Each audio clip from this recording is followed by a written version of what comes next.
বিসমিল্লাহির রহমানির রহিম। পরম করুণাময় ও অসীম দয়ালু আল্লাহর নামে শুরু।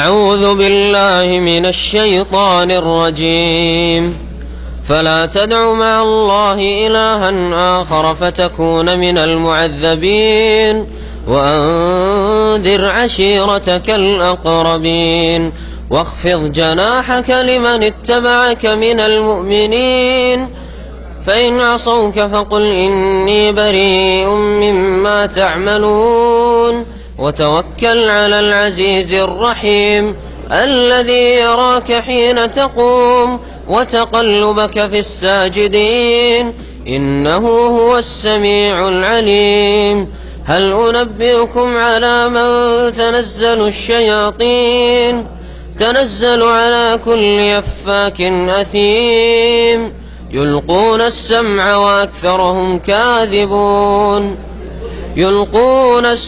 وأكثرهم كاذبون والشعراء يتبعهم الغاوون ألم تروا أنهم في كل واد يهيمون وأنهم يقولون ما لا يفعلون إلا الذين آمنوا وعملوا الصالحات وذكروا الله كثيرا وانتصروا من بعد ما ظلموا وسيعلم الذين ظلموا أي منقلب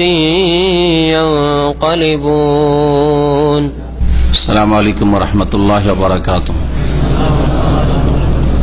الحمد لله رب العالمين والصلاة والسلام على سيد المرسلين نبينا محمد وعلى آله وصحبه أجمعين ومن تبعهم بإحسان إلى يوم الدين أما بعد فأعوذ بالله من الشيطان الرجيم وإنه لتنزيل رب العالمين نزل به الروح الأمين على قلبك لتكون من المنذرين بلسان عربي مبين وإنه لفي زبر الأولين أولم يكن لهم آية أن يعلمه علماء بني إسرائيل. সম্মানিত ভাতৃমণ্ডলী, আল্লাহ পাকের সমস্ত প্রশংসা যে আল্লাহ পাক কোরআনে কারীম নাযিল করেছেন আরবি ভাষায়, এবং এই কোরআনে কারীম দিয়ে আল্লাহ পাক অসংখ্য মানুষকে জাহান্নামের রাস্তা থেকে, আল্লাহ পাকের আযাব গজবের রাস্তা থেকে ফিরিয়ে নিয়ে এসেছেন। আল্লাহ পাক তাদের দলে যেন আমাদের শামিল করেন, আমিন।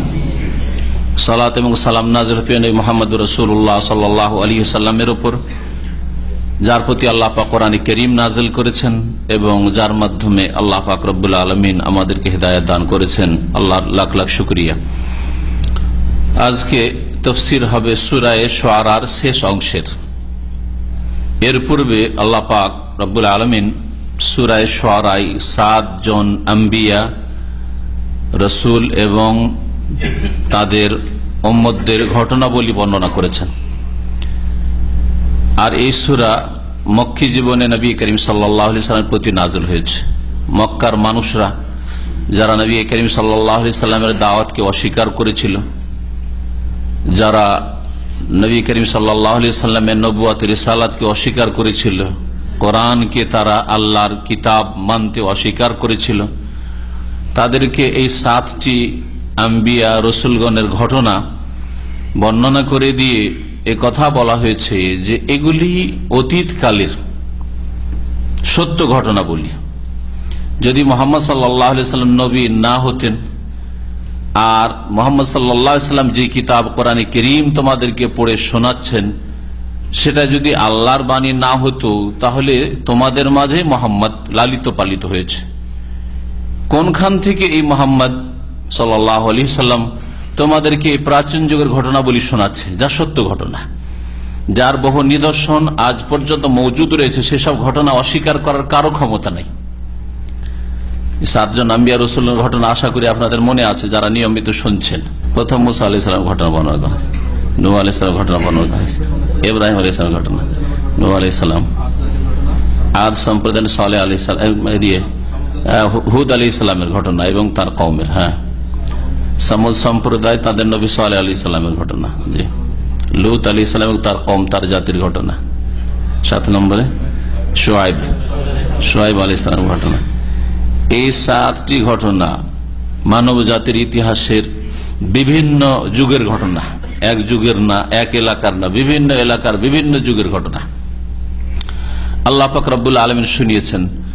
এতে যেমন কোরআনের সত্যতা প্রমাণ করা হয়েছে, তেমনি এ কথা বলা হয়েছে যে যেসব জাতি নবী রসুলগণের প্রতি ঈমান নিয়ে এসছে তাদেরকে আল্লাহ পাক তার আযাব থেকে মুক্তি দান করেছেন।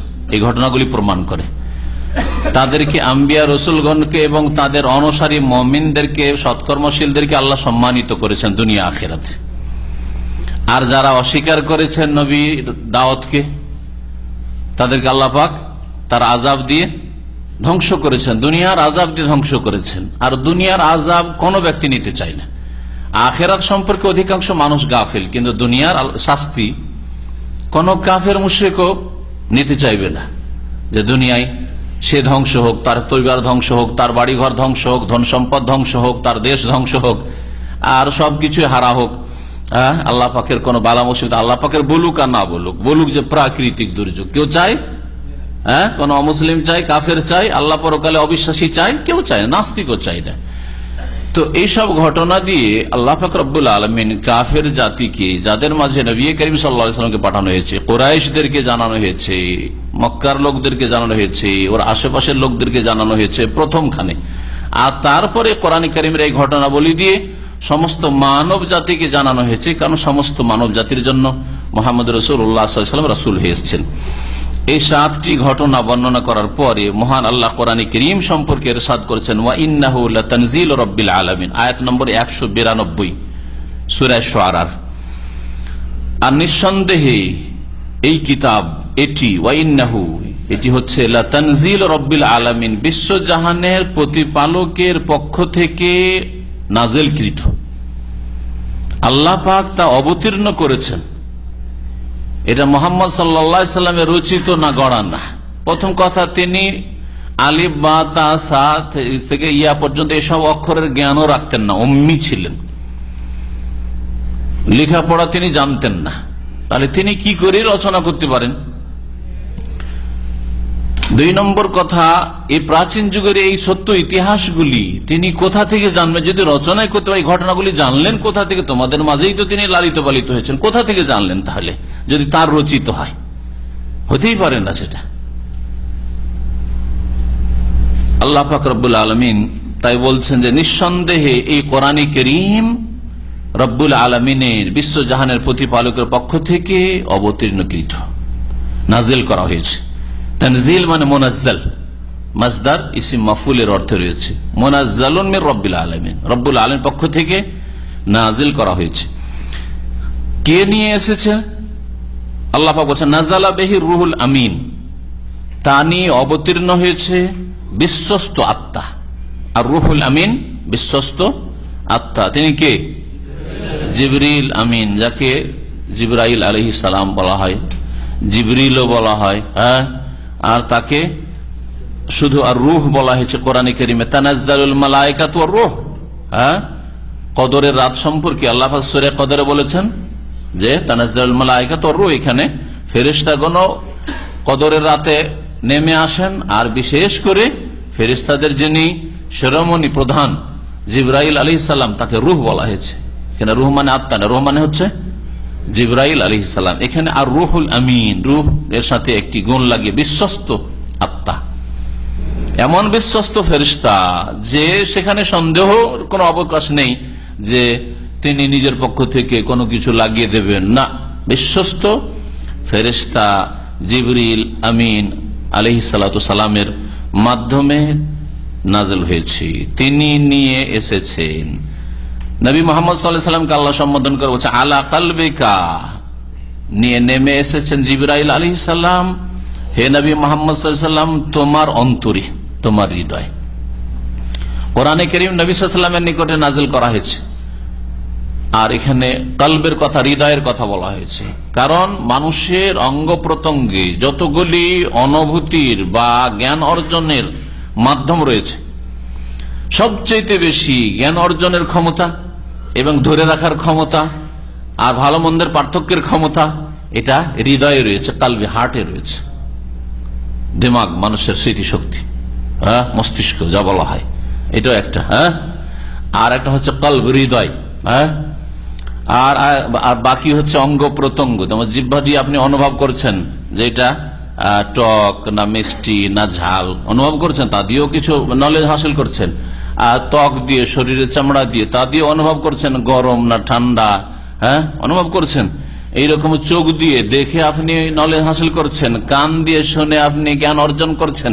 কিন্তু সবচেয়ে বেশি ধারণ ক্ষমতা এবং ভালো মন্দের পার্থক্যের ক্ষমতা কলবের, হৃদয়ের রয়েছে। এই জন্য আল্লাহ পাক কলবের কথা বলেছেন। এই কথা বলে যে তোমার দেমাগে, তোমার মস্তিষ্কে নেমে এসেছে না, এই কথা আল্লাহ বলেননি। লিতাকুনা মিনাল মুনজারিন, কেন কোরআনে কারীম তোমার প্রতি নাযিল করা হলো নিয়ে বসে থাকবেন না, যাতে করে তুমি লিতাকুনা মিনাল মুনজিরিন, যাতে করে তুমি সতর্ককারীদের অন্তর্ভুক্ত হইতে পারো।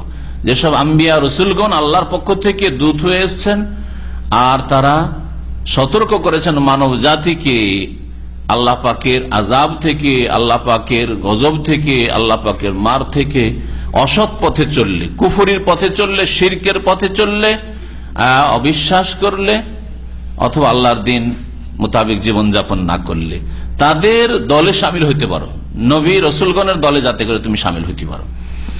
বিলিসানিন আরবী মুবিন, সুস্পষ্ট আরবি ভাষা আল্লাহ পাক নাযিল করেছে যাতে করে তোমারও বুঝতে সুবিধা হয়। মুহাম্মদ সাল্লাল্লাহু আলাইহি সাল্লাম সবচেয়ে বেশি বুঝেন যাতে করে তার মাতৃভাষায় নাযিল করা হয়েছে, কুরাইশদের ভাষায় নাযিল করা হয়েছে, যেই বংশের হচ্ছেন মুহাম্মদ রাসূলুল্লাহ সাল্লাল্লাহু আলাইহি সাল্লাম। আর সুস্পষ্ট আরবি ভাষা, এমন নয় যে জটিল আরবি ভাষা, এমন যুগের যে বোঝা যাচ্ছে না, এইরকম নয়, স্পষ্ট আরবি ভাষায় নাযিল করা হয়েছে। আর তার সাথে সাথে আরবি ভাষা এই জন্য নাযিল করা হয়েছে যে যাদেরকে প্রথম সম্বোধন করবে তাদের ভাষায় হইতে হবে। তারা যাদেরকে প্রথম খানে বলা হচ্ছে একটিও লোক তৈরি হয়নি, আর ওই সময় যদি তাদের ভাষায় না অন্য কোনো ভাষায় হইতো তো স্বাভাবিক তারা অস্বীকার করে দিত। কোরআনে কারীম যদি আরবি ভাষায় না হইতো, যাদেরকে প্রথম বোঝানো হচ্ছে, আর কিছুটা একটা বড় দল তৈরি হয়ে গেল, মোটামুটি একটা দল তৈরি হয়ে গেলে তারপরে যদি অন্য ভাষায় হয় অসুবিধা নাই, অন্যদের কাছে যাচ্ছেন যাদের ভাষা হয়তো আরবি নয়, অসুবিধা নাই, বুঝিয়ে দেবেন দোভাষীর মাধ্যমে অথবা যেভাবে বুঝিয়ে দেবেন, তারা ধীরে ধীরে শেখার চেষ্টা করবে।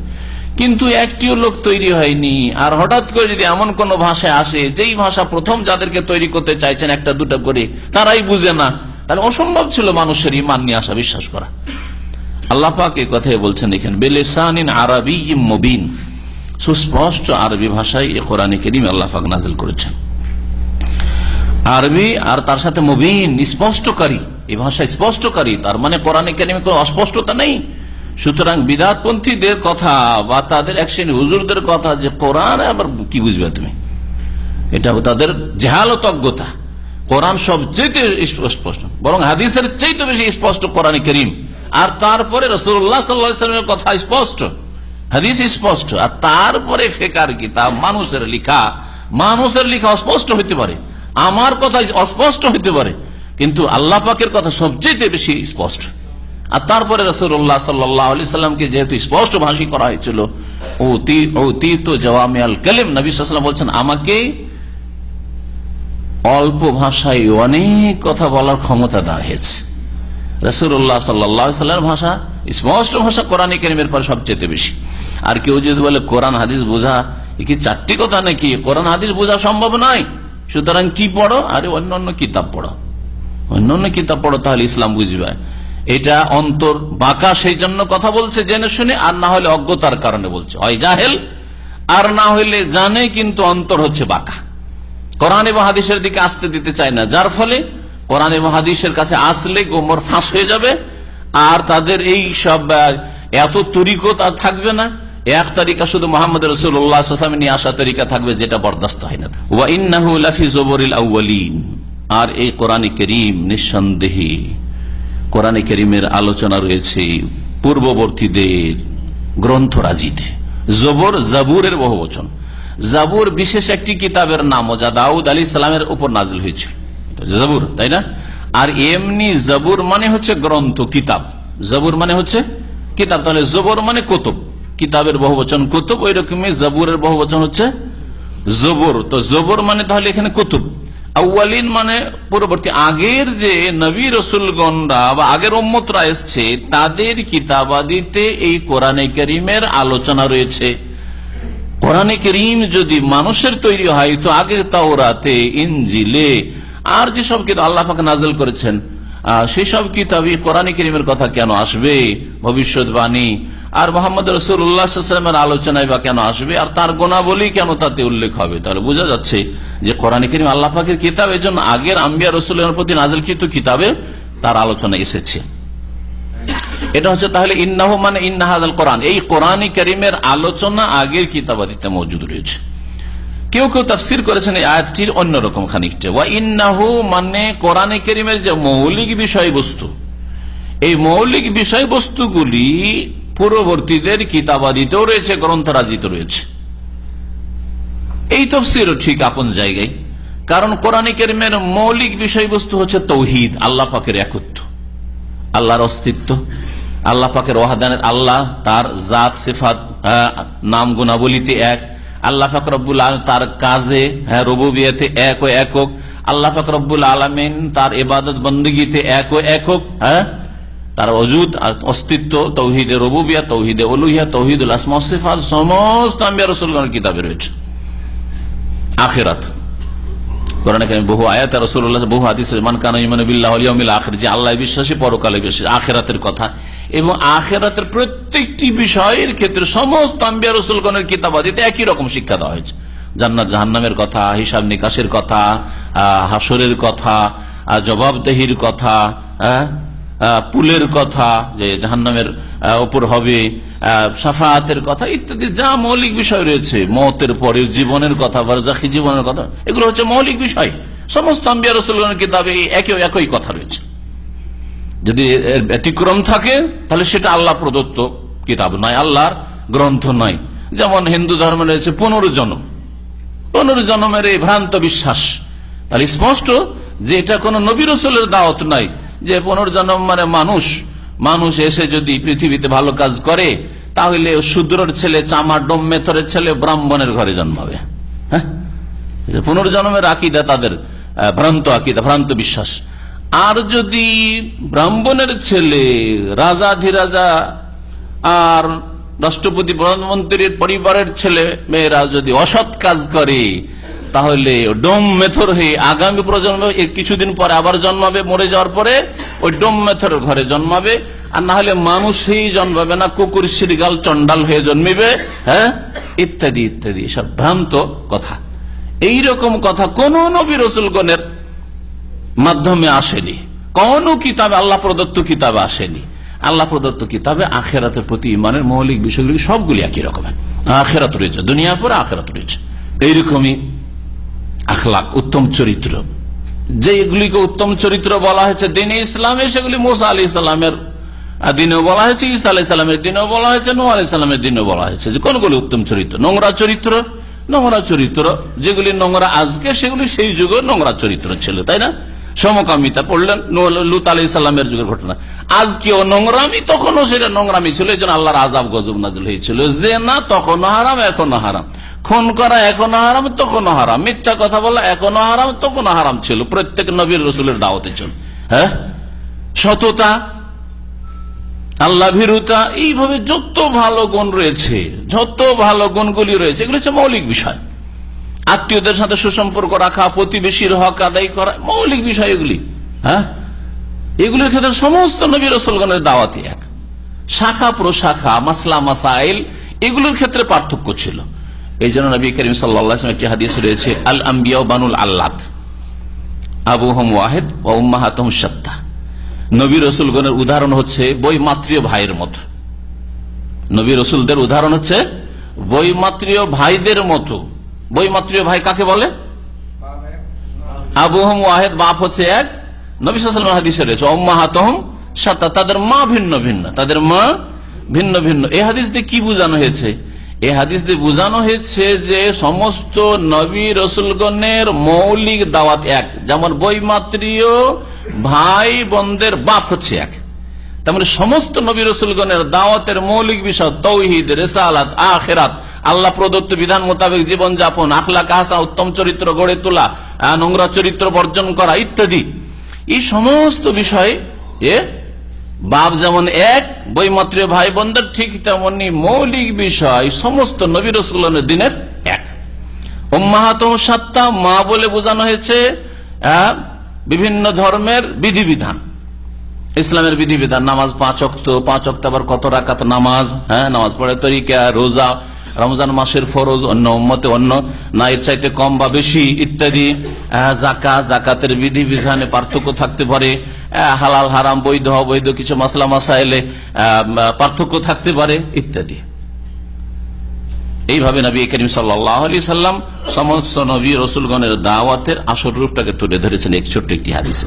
আল্লাহ পাক ইরশাদ করছেন যে এই কোরআনে কারীমের কথা অথবা কোরআনে কারীমের যে বিষয়বস্তু, মৌলিক বিষয়গুলি, এই বিষয়গুলি পূর্ববর্তীদের গ্রন্থরাজিতেও রয়েছে। এটা প্রমাণ করে যে কোরআনে কারীম আল্লাহর কিতাব, যার ভবিষ্যৎবাণী করা হয়েছে, অথবা আগের কিতাবগুলিতে যে ভালো কথা শেখানো হয়েছে সবগুলি কথা কোরআনে কারীমে মজুদ রয়েছে। আওয়ালাম ইয়াকুল্লাহুম আয়াতান আন ইয়ালামাহু উলামাউ বনি ইসরাঈল। আল্লাহ পাক আরো বলছেন যে দেখো হে মক্কার লোকেরা, হে কুরাইশরা, হে আরবরা, তোমরা যে কোনো বিষয়ে ইহুদি খ্রিস্টানদেরকে জিজ্ঞেস করতে চাও, ধর্মীয় বিষয় হলে ওদেরকে জিজ্ঞেস করে, মদিনায় আসে ইহুদিদের কাছে জিজ্ঞাসা করার জন্য, বা আশেপাশে কোন খ্রিস্টান পেলে আচ্ছা বলো তো তোমাদের ধর্মে কি আছে, ইনজিলে কি আছে, তাওরাতে কি আছে, তোমাদের ধর্মের পণ্ডিতরা কি বলে, এসব জিজ্ঞাসা করে থাকো তাদের কাছে। তার মানে তাদের উপর আস্থা করো যে তাদের কাছে কিছু থাকতে পারে, আল্লাহর কথা, কারণ তাদের কাছে কিতাব যখন নাযিল হয় তাদের কাছে কিছু আল্লাহ প্রদত্ত বিধান কিছু থাকতে পারে, তাদের কাছে জিজ্ঞেস করে থাকো। তো কোরআনে কারীম সম্পর্কে বনি ইসরাইলদের ওলামারা, ইহুদরা, তাদেরকে তাওরাত বা ইনজিলে যদি ভবিষ্যৎবাণী থাকে আর তা বলে, এটা কি কোরআন আল্লাহ প্রদত্ত কিতাব এর নিদর্শন নয়? এটা জানার উপায় নয়? অবশ্যই জানার উপায়। আল্লাহ পাক তাই বলছেন আওয়ালাম ইয়াকুম লাহুম আয়া, তাদের জন্য কি এটা নিদর্শন নয় যে আইয়ালামাহু উলামাউ বনি ইসরাইল, এই কোরআনকে জানছে বনি ইসরাইলদের ওলামারাও, পণ্ডিতরাও। বনি ইসরাইলদের পণ্ডিতরা কোরআনকে জানছে যে কোরআনের সম্পর্কে ভবিষ্যৎবাণী রয়েছে, কোরআন যার প্রতি নাজিল হবে মুহাম্মদ সাল্লাল্লাহু আলাইহি সাল্লাম আহমদ, তার সম্পর্কে ভবিষ্যৎবাণী রয়েছে। তাহলে এটা কি মক্কার লোকদের জন্য শিক্ষার বিষয় নয়? এটা কি তাদের জন্য নিদর্শন নয় যে যার মাধ্যমে জানবে যে মুহাম্মদ সাল্লাল্লাহু আলাইহি ওয়াসাল্লাম রাসূল আছে, আসলে ভবিষ্যৎবাণী হয়েছে, তিনি চলে এসেছেন, আর তার উপর যে কিতাব নাযিল হয়েছে এটা আল্লাহর পক্ষ থেকে, সুতরাং আমাদেরকে দৌড় দেওয়া উচিত তার প্রতি ঈমান নিয়ে আসার জন্য এবং সেই কোরআনী জীবন গড়ার জন্য। আল্লাহ পাক তারপরে ইরশাদ করছেন যে কোরআন কারীম আরবি ভাষায় কেন করলাম, অন্য ভাষায় কেন নাজিল করলাম, ল্যাটিন ভাষায় কেন করলাম না, সংস্কৃত ভাষায় কেন করলাম না, ফার্সি ভাষায় কেন নাজিল করলাম না, যেগুলি প্রাচীন ভাষা সেগুলি ভাষায় কেন আল্লাহ নাজিল করলেন না, আরবি ভাষায় কেন? ওয়ালাউ নাযালনাহু আলা বাযিল আজামিয়িন, অথবা আরবি ভাষায় নাজিল হইল কিন্তু রাসূল যার প্রতি নাজিল হয়েছে সে আরব ভাষী না, সে ভারতীয় যদি হইতো, সে যদি রোমান হইতো, ইউরোপের হইতো, সে যদি আফ্রিকান হইতো, কি সমস্যা দেখা দিত? অবশ্যই সমস্যা দেখা দিত। আরবি কোরআন নাজিল হয়েছে আফ্রিকান ওয়ান আরবের উপর, আরবি কোরআন আর একজন হিন্দি পাকিস্তানের উপর নাজিল হয়েছে, বাঙালির উপর নাজিল হয়েছে, চলতো মুশকিল হয়ে যেত, মানতে চাইতো না। এই কেমন কথা? যেমন কোরআন কোন আয়াতে বলছে, তাহলে আরব মুশরিকরা বলতো আরবি আজামি, আরে কোরআন বা ভাষা তো হচ্ছে আরবি, আবার নাজিল হয়েছে আজমি ওয়ান আরবের উপর, কেমন কথা হইল? ভাষা যখন আরবি তো আরবির ওপর কেন নাজিল? তখন ওই অজুহাত পেশ করে অস্বীকার করতে, মানতে না। তখন আত্ম অহংকারে ফুলে পড়তে, তখন শয়তান আর এক অহংকার ঢুকিয়ে দিত, আমরা আরবি আর কোরআন হচ্ছে আরবি, আবার মানবো অনারবকে, না হবে না। মক্কার লোকের এভাবে কুফরি করে দিত, যাদের কাছে প্রথম দাওয়াত পাঠাও তারা অস্বীকার করে দিত। যদি এই দাওয়াত প্রথমখানে যেই ভাষার নবী সেই দেশে কিন্তু আরবি ভাষায়, তাহলে তারা অস্বীকার করে দিত, এই ভাষা বুঝি না, মানবো না আমরা। শয়তান ওই রাস্তা দিয়ে ঢুকতো, অন্তরে আরো গুমরা করে দিত। এই জন্য আল্লাহ পাক রব্বুল আরবি রাসূলের উপর আরবি ভাষায় কোরআন নাযিল করেছেন। ওয়ালাউ নাযালনাহু আলা বাযিল আজামিন, আল্লাহ বলছেন যদি আমি এই কোরআনে কারীমকে অনারবের প্রতি নাজিল করতাম অনারব রসুল, আর তার উপর কোরআন নাজিল করতাম। তো দুটো অবস্থা হইতো, হয় আরবি ভাষায় নাজিল হইতো অথবা অনারব যেহেতু রসুল সুতরাং তার ভাষায় নাজিল হইতো। যদি ধরে নেন তার ভাষায় নাজিল হইল, হ্যাঁ সংস্কৃত ভাষায় নাজিল হইল, রসুল সংস্কৃত ভাষার, হ্যাঁ বা ফার্সি ভাষার, আর ফার্সি ভাষায় নাজিল, এইরকম যদি হইতো। আর মক্কায় যদি পাঠিয়ে দেওয়া হইতো তাহলে দাঁড়াই দিয়ে দিত। আরবি ভাষায় নাজিল হয়েছে, আরবি রসুল, তাদের বংশের, আর তাদের মাঝে লালিত পালিত হয়েছে, সারা জীবন ধরে সবাই ভালো করে চিনত যে এই মানুষের মতো মানুষ জীবনে দেখিনি, এত সুন্দর চরিত্রের মানুষ জীবনে দেখিও নি, শুনিনি পৃথিবীতে, সবাই জানতো, বিশ্বাস করত। আর তারপরেও যখন রাসূলুল্লাহ সাল্লাল্লাহু আলাইহি সাল্লাম বললেন, ইয়া আইয়ুহান নাস, হে মানব সকল, হে মক্কার লোকেরা, কুলু লা ইলাহা ইল্লাল্লাহ, বলো আল্লাহ ছাড়া কেউ সত্য মাবুদ নেই। লা ইলাহা ইল্লাল্লাহ, আল্লাহ ছাড়া কেউ মাবুদ নেই সত্য, আল্লাহ ছাড়া কারো ইবাদত করা যাবে না, দেব দেবীর ইবাদত করা যাবে না, আল্লাহ ছাড়া কোনো গাছের পূজা করা যাবে না, মাটির পূজা করা যাবে না, পাথরের পূজা করা যাবে না, এই কবর মাজার পূজা করা যাবে না। লা ইলাহা ইল্লাল্লাহ, আল্লাহ ছাড়া কেউ সত্য মাবুদ নেই, বারহাক সত্য মাবুদ একমাত্র আল্লাহ। আল্লাহ ছাড়া কারো জন্য রুকু নেই, সেজদা নেই, জবাই নেই, মানত নেই, কোরবানি নেই, তওয়াফ নেই, চাদর চড়া নেই, আল্লাহর ঘর কাবার উপর গিলাফ ছড়া ছাড়া কোনো ঘরের উপর চাদর চড়া নেই, কোনো মাজারের চাদর চড়া নেই। লা ইলাহা ইল্লাল্লাহ বলে, এটা হচ্ছে লা ইলাহা ইল্লাল্লাহ। লা ইলাহা ইল্লাল্লাহ মানে এই না যে মন্ত্র পড়ে নিন আর কবরে চাদর চড়াইছেন, কবরে ফুল দিচ্ছেন, কবরে সেজদা করছেন, কবরে খাসি মোরগ জবাই করছেন, আর কবরওয়ালার কাছে রোগ ভালো করা চাইছেন, কবরওয়ালার কাছে ছেলে মেয়ে চাইছেন, হ্যাঁ সব কিছুই করছেন যা হিন্দুরা দেবদেবীর কাছে করে, আপনিও কবর মাজারে করছেন। শুধু পার্থক্যই যে আপনি লা ইলাহা ইল্লাল্লাহ পড়ছেন, কোনো কাজে আসবে না লা ইলাহা ইল্লাল্লাহ, নিজের লা ইলাহা ইল্লাল্লাহকে নিজেই ধ্বংস করে দিচ্ছেন। কুলু লা ইলাহা ইল্লাল্লাহ, যখন নবী করিম সাল্লাল্লাহু আলাইহি ওয়াসাল্লাম বললেন লা ইলাহা ইল্লাল্লাহ বলো, তুফলিহু, তাতেই তোমাদের সার্বিক কল্যাণ রয়েছে, তখন তারা অধিকাংশই শত্রু হয়ে গেল। অল্প হাতে গোনা কয়েকজন ছাড়া ধীরে ধীরে তাও একটা দুটা করে আসছে, আর বাকি সকলে শত্রু হয়ে গেল। চিন্তা করুন, অথচ তাদের টাকা পয়সা, ধন সম্পদ, আমানত সবকিছু সোনা দানা নবী করিম সাল্লাল্লাহু আলাইহি ওয়াসাল্লামের ঘরে জমা রাখত, যে এর চাইতে ভালো মানুষ আর কোথায় পাওয়া যাবে না। শত্রু হয়ে গেল। তাহলে বাইরের লোক যদি কেউ আসতো আর এসে বলতো যে এই মক্কার লোকেরা, তোমাদের কাছে আমি রসুল হয়ে এসেছি, তাহলে তো 1 মিনিট তাকে বাঁচতে দিত না। আল্লাহ পাক তাই বলছেন, যে কোনো, শুধু আরবদের ক্ষেত্রে না, যে কোনো জাতির ক্ষেত্রে ওই রকমই যদি হঠাৎ করে একটা লোক যায় যার পায়ের তলায় মাটি নেই, একাই গিয়েছে, তার একটা সাথী সঙ্গীও নেই, কোনো দল নেই, তাহলে তাকে কোনোদিন স্থান দেবে না। এটা হচ্ছে মানুষের বদচরিত্র, খারাপ দিক মানুষের।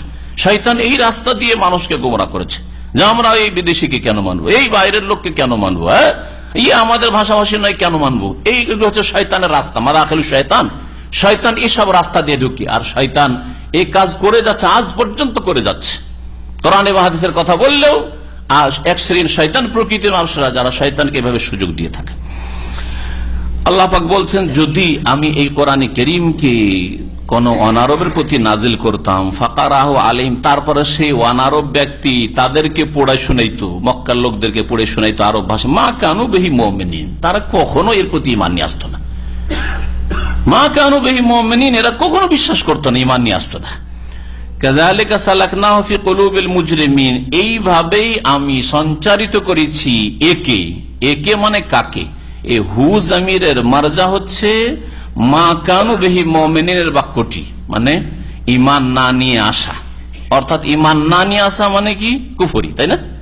ঈমান না নিয়ে আসা মানে কুফরি, মিথ্যা মনে করা, অস্বীকার করা। এটা তো সালাকনাহু মানে অস্বীকার কে, মিথ্যা মনে করা কে, কুফরি কে, ঈমান না নিয়ে আসা কে। এইভাবেই আমি সালাকনাহু সঞ্চারিত করেছি এই কুফরিকে, ঈমান না নিয়ে আসাকে, অস্বীকার করাকে অপরাধীদের অন্তরে। যারা অপরাধী তাদের অন্তরে কুফরিকে এইভাবে আমি ঢুকিয়ে দিয়েছি, সঞ্চারিত করেছি। কাফের যারা হয়ে থাকবে আর কাফের হয়ে যারা মারা যাবে তাদের অন্তরে এইভাবে কুফরি ঢুকেছে, অস্বীকার ঢুকেছে, আর অহংকার ঢুকেছে যে না আমরা ঈমান নিয়ে আসবো না। লা ইউমিনুনা বিহি হাত্তা ইয়ারাউল আযাবাল আলীম, অতক্ষণ পর্যন্ত এরা বিশ্বাস করবে না, ঈমান নিয়ে আসবে না যতক্ষণ পর্যন্ত এরা যন্ত্রণাদায়ক আযাব, শাস্তি না প্রত্যক্ষ করেছে, দেখেছে। আবু জাহাল, আবু লাহাব, আর এইরকম বড় বড় কাফের নেতারা, উতবা, শাইবা, রবিয়া, ওয়ালিদ, বড় বড় কাফের নেতারা বদরের বদর পর্যন্ত আসলো, আর বদরে এসে 70 জন, 313 জনের হাতে 1000 জন সামনে আসছে, তারপরেও এইরকম লাঞ্ছিত অপদস্থ হইল, এইরকম ভাবে তারা ক্ষতিগ্রস্ত হইল, তারপরেও চোখ খুলল না। হ্যাঁ, যখন আযাবে আলিম দেখে নিয়েছে, মওতের মুখোমুখি হয়ে গেছে, দুনিয়া থেকে বিদায় নিয়েছে আবু জাহাল আর আবু জাহালের দলেরা 70 জন, তারপরে কূপে লাশগুলি পড়ে আছে, তখন বুঝতে পেরেছে এখন ঈমান নিয়ে আসতে চাইছে ফেরাউনের মতো। আর নবী করিম সাল্লাল্লাহু আলাইহি ওয়াসাল্লাম বলেছেন, প্রত্যেক কওমে ফেরাউন রয়েছে, আর হাযা ফিরআউন হাযিহিল উম্মাহ, এই আবু জাহাল হচ্ছে এই উম্মতের ফেরাউন, আমার উম্মতের আমার যুগের ফেরাউন হচ্ছে এই আবু জাহাল। আল্লাহ পাক তাই বলেছেন যে এমন কুফরি এদের অন্তরে সঞ্চারিত হয়েছে, তাদের চেষ্টা না করার কারণে, অন্তরে সততা না থাকার কারণে, অন্তর নিরপেক্ষ না হওয়ার কারণে। অন্তরটা নিরপেক্ষ হইতে হবে, নিউট্রাল, যে আমি বুঝার চেষ্টা করি বিষয়টা কি, ব্যাপারটা কি, কথাটা ঠিক না ভুল। আর আগেই যদি অবস্থান নিয়ে নেন যে আমি এদের সাথেই থাকবো, আমি এই তরিকাতেই থাকবো, কখনো ঈমানের তৌফিক হবে না, হেদায়েত তৌফিক হবে না, কখনো তৌহিদ নসিবে হবে না, কখনো সুন্নত নসিবে হবে না। প্রথম অবস্থান তৈরি করে তারপরে দলিল প্রমাণ খুঁজবেন, এটা হেদায়েতের পথ নয়। হেদায়েতের পথ হচ্ছে অন্তরকে খালি করে দেন, যে আমি কোরআন এবং হাদিস অন্তরে ঢোকাবার জন্য, আল্লাহ এবং রসুলের কথা অন্তরে ঢোকাবার জন্য সবসময় প্রস্তুত, আর তারপরে খোঁজাখুঁজি করেন দলিল, আল্লাহর কথা কি বলে, রসুলের কথা কি বলে সাল্লাল্লাহু আলাইহি ওয়াসাল্লাম, তাহলেই হেদায়েত নসিব হবে। তো এটা যারা করেছিল, আবু বকরের মতো লোক, ওমরের মতো লোক, উসমান, আলী, তালহা, জুবাইর, আম্মার, ইয়াসের, সুমাইয়া রাদিয়াল্লাহু তাআলা আজমাইন, এইরকম সাহাবায়ে কেরাম যারা মক্কাতেই জুলম অত্যাচার সামনে দেখতে পাচ্ছে, তারপরও তাদের ঈমানে কোন রকম বাধা সৃষ্টি হয়নি, অন্তরে সততা ছিল। হ্যাঁ, নিরপেক্ষ দৃষ্টি নিয়ে চিন্তা করার চেষ্টা করেছে, যে চিন্তা করিবে বিষয়টা, মুহাম্মদ সাল্লাল্লাহু আলাইহি ওয়াসাল্লাম এতদিন কোন একটা ছোট মিথ্যা কথাও দেখলাম না, দুনিয়ার লোভের ক্ষেত্রে মিথ্যা কথা দেখলাম না, আর এই ধর্মের নামে মিথ্যা কথা বলে স্বার্থটা কি? ওকে তো আমরা রাজত্ব দিতে চাই, রাজত্ব চাই না, ধন দৌলত দিতে চাই, ধন দৌলত চাই না, তো উদ্দেশ্য আর কি রয়েছে? এই লোক মিথ্যা কথা কেন বলবে? আল্লাহ পাক এদেরকে ঈমানের তৌফিক দিয়েছে। কিন্তু যারা বলে যে না, এর কথা কেন মানা যাবে, এর কথা মানা যাবে না, না না আমাদের বাপদাদা মূর্খ ছিল নাকি, আমাদের পূর্বপুরুষরা বুঝতো না, এত বড় বড় সব, এই মুহাম্মাদের দাদা আব্দুল মুতালেব এত বড় নেতা বুঝে না, ওর দাদার বা হাশেম এত প্রভাবশালী মানুষ, এ বুঝেনি। এইরকম যারা বলে তাদেরকে আল্লাহ পাক হিদায়াত করবে না, তাদেরকে হিদায়াত করবে না। আগে অবস্থান নিয়েছে আমি এখানেই থাকবো, আমি যাবো না এখান থেকে। আল্লাহ পাক তাই বলছেন যে এরা ঈমান নিয়ে আসবে না, হাত্তা ইয়ারাউল আযাব আল আলীম, যতক্ষণ পর্যন্ত এরা কঠোর শাস্তি না দেখে নেবে, প্রত্যক্ষ না করে নেবে। আর কঠোর শাস্তি মানে ওই মওতের মুখে যখন পতিত হবে, আর তখন আল্লাহ পাকের আযাব চোখে দেখে নিয়েছে, আর ফেরার সময় নেই, সংশোধনের সময় নেই। সেই সময় ফেরাউনও, মুসার জামানার ফেরাউনও ফিরতে চেয়েছিল, আর প্রত্যেক জামানার ফেরাউন আর বেদিন আর পাপিষ্ট ফিরতে চাইবে, কিন্তু আল্লাহ বলবেন কাল্লা রব্বির জিউন, তারা বলবে আল্লাহ ফিরিয়ে দাও, আল্লাহ ফিরিয়ে দাও, আল্লাহ ফিরিয়ে দাও। আল্লাহ পাকের পক্ষ থেকে জবাব আসবে যে কাল্লা, কসিন কালো না, কখনো ফেরানো হবে না, ইন্নাহা কালিমাতুন হুয়া কাইলুহা, বলতে দাও। ফেরেশতাদেরকে আল্লাহ বলবেন এই পাপিষ্ট অপরাধীদেরকে বলতে দাও, আমিন ওয়ারাইহিম বারযাখুন ইলা ইয়াউমি ইউবাসুন, কিয়ামত পর্যন্ত এদের সামনে আর প্রাচীর তৈরি হয়ে গেছে, আর কখনো পৃথিবীতে ফিরবে না। এটা আরো স্পষ্ট প্রমাণ করে যে মানুষ মারা যাওয়ার পরে তার মাঝে আর পৃথিবীর মাঝে আর বারযাখ, আর সৃষ্টি, প্রাচীর সৃষ্টি হয়ে যায়। আল্লাহ পাক তুই কখনো ফিরে আসবে না, আল্লাহ পাক এই প্রাচীর সৃষ্টি করে দেন। সুতরাং পুনর্জন্মের আকীদা হিন্দুদের বাতিল এই আয়াত দ্বারা। তারপরে বিদআতপন্থীদের অনেকের আকীদা যে বাপ মা মরে যাওয়ার পরে শয়তান বাপ মায়ের রূপ ধরে আসবে, যে আমার বাপ চলে এসছে, আমার মা চলে এসছে, দেখেছি, হ্যাঁ অমুক হুজুরে কিবলা চলে এসছে, দেখছি 500 বছর আগে 700 বছর আগে মারা গেছে, বলছে হারাম শরীফ অমুক হুজুর সাহেবকে দেখলাম, পীর সাহেবকে দেখলাম। হ্যাঁ, এগুলি শয়তানি কথা, এই কোরআন অস্বীকার করে এগুলি কথা। এইরকমই বিদআতপন্থীদের আকীদা যে শবে বরাতে যত লোক আত্মীয় স্বজন মারা গেছে, ওই বুড়ি বিধবাগুলি বসে যে আমার স্বামী আজকে আসবে, সেজন্য হালুয়া রুটি করে নিয়ে বসে থাকে, ভ্রান্ত আকীদা। এই কোরআনের আয়াত অস্বীকার করে, আমিন ওয়ারাইহিম বারযাখুন ইলা ইয়াউমি ইউবাসুন, কিয়ামত পর্যন্ত আর তৈরি করে দেওয়া হয়েছে তাদের পেছনে। সুতরাং এইদিকে আর ফিরে আসতে পারবে না, চলে গেছে, আর তৈরি করে দেওয়া হয়েছে বারযাখ, পর্দা আল্লাহ পাক লাগিয়ে দিয়েছেন, এমন প্রাচীর আল্লাহ পাকের যে কখনো ফিরে আসতে পারবে না। তাহলে কেউ যদি দেখে, শয়তানকে দেখছে, জিনকে দেখছে। যে জিন রাত দিন তার বাবার সাথে থাকতো, তার মায়ের সাথে থাকতো, তার ওই হুজুরের সাথে থাকতো, পীরের সাথে থাকতো, সেই জিন তার রূপ ধরে এবং তার চাল চলন ভাষা সব শিখে গেছে, ওই রকমই কথা বলছে। কখনো মনে করবেন যে সেই লোককে দেখলাম, কারণ এটা কোরআনকে অস্বীকার করে। আল্লাহ পাক তারপরে ফাইয়াতিয়াহুম বাগতাতাম ওয়া হুম লা ইয়াশউরুন, এই কঠোর শাস্তি তাদের কাছে হঠাৎ করে এসে যাবে এমন অবস্থায় যে ওয়া হুম লা ইয়াশউরুন, তারা টেরও পাবে না, বুঝতেও পারবে না, ভাবতেও পারে না যে এইরকম হঠাৎ করে আযাব আসতে পারে। ফায়াকুলু, তখন তারা বলবে হাল নাহনু মুনজারুন, আমাদেরকে কি ছাড় দেওয়া হবে, একটু অবকাশ দেওয়া হবে, আল্লাহর কাছে অবকাশ চাইবে। আফাবি আযাবিনা ইস্তাজিলুন, আল্লাহ পাক বলছেন যে কি আশ্চর্য যে এরা আমার আযাবের সাথে তারা তাড়াহুড়া করছিল, আমার আযাবকে ত্বরান্বিত করতে চাইছিল। হ্যাঁ, দ্রুত আসো, কোথায় তোমার আযাব, হে মুহাম্মদ তুমি যে ধমক দিচ্ছ, কোথায় তোমার আযাব, এ কথা এরা বলছিল। আযাব নিয়ে এরা তাড়াতাড়ি করছিল যে কোথায় আযাব, কোথায় আযাব, আর যখন চলে এসছে এখন অবকাশ চাই। তোমরাই তো চাইছিলে তাড়াতাড়ি আযাব, এই তো চলে এসছে, আর এই আযাব দূর হবে না আল্লাহ পাকের আযাব চলে আসার পরে। আফারাআইতা ইন মাত্তানাহুম সিনিন, তারপর আল্লাহ পাক রব্বুল বলছেন কাউকে যদি ভোগ বিলাসের জীবন দিই, সুখময় জীবন দান করি দুনিয়ায়, ধোঁকা খাওয়ার কিছু নেই, তারপরে কি হবে? এই সুখের সামগ্রীগুলি কোথায় যাবে? ভোগ বিলাসের যে উপায় উপকরণ সেগুলি কোথায় যাবে? সেগুলি চিরকাল তোমার সাথে থাকবে? কখনো থাকবে না। এই সুস্থতা চিরকাল থাকবে না, এই ধন সম্পদ তোমার সাথে চিরকাল থাকবে না, আর তোমার সাথে মওতের পরে যাবেও না, বরং তোমার সাথে ঈমান এবং তোমার সৎকর্ম ভালো আমল যাবে। আর যদি মন্দ কাজ করে থাকো সেটাও তোমার পিছা ছাড়বে না, তোমার সাথেই যাবে।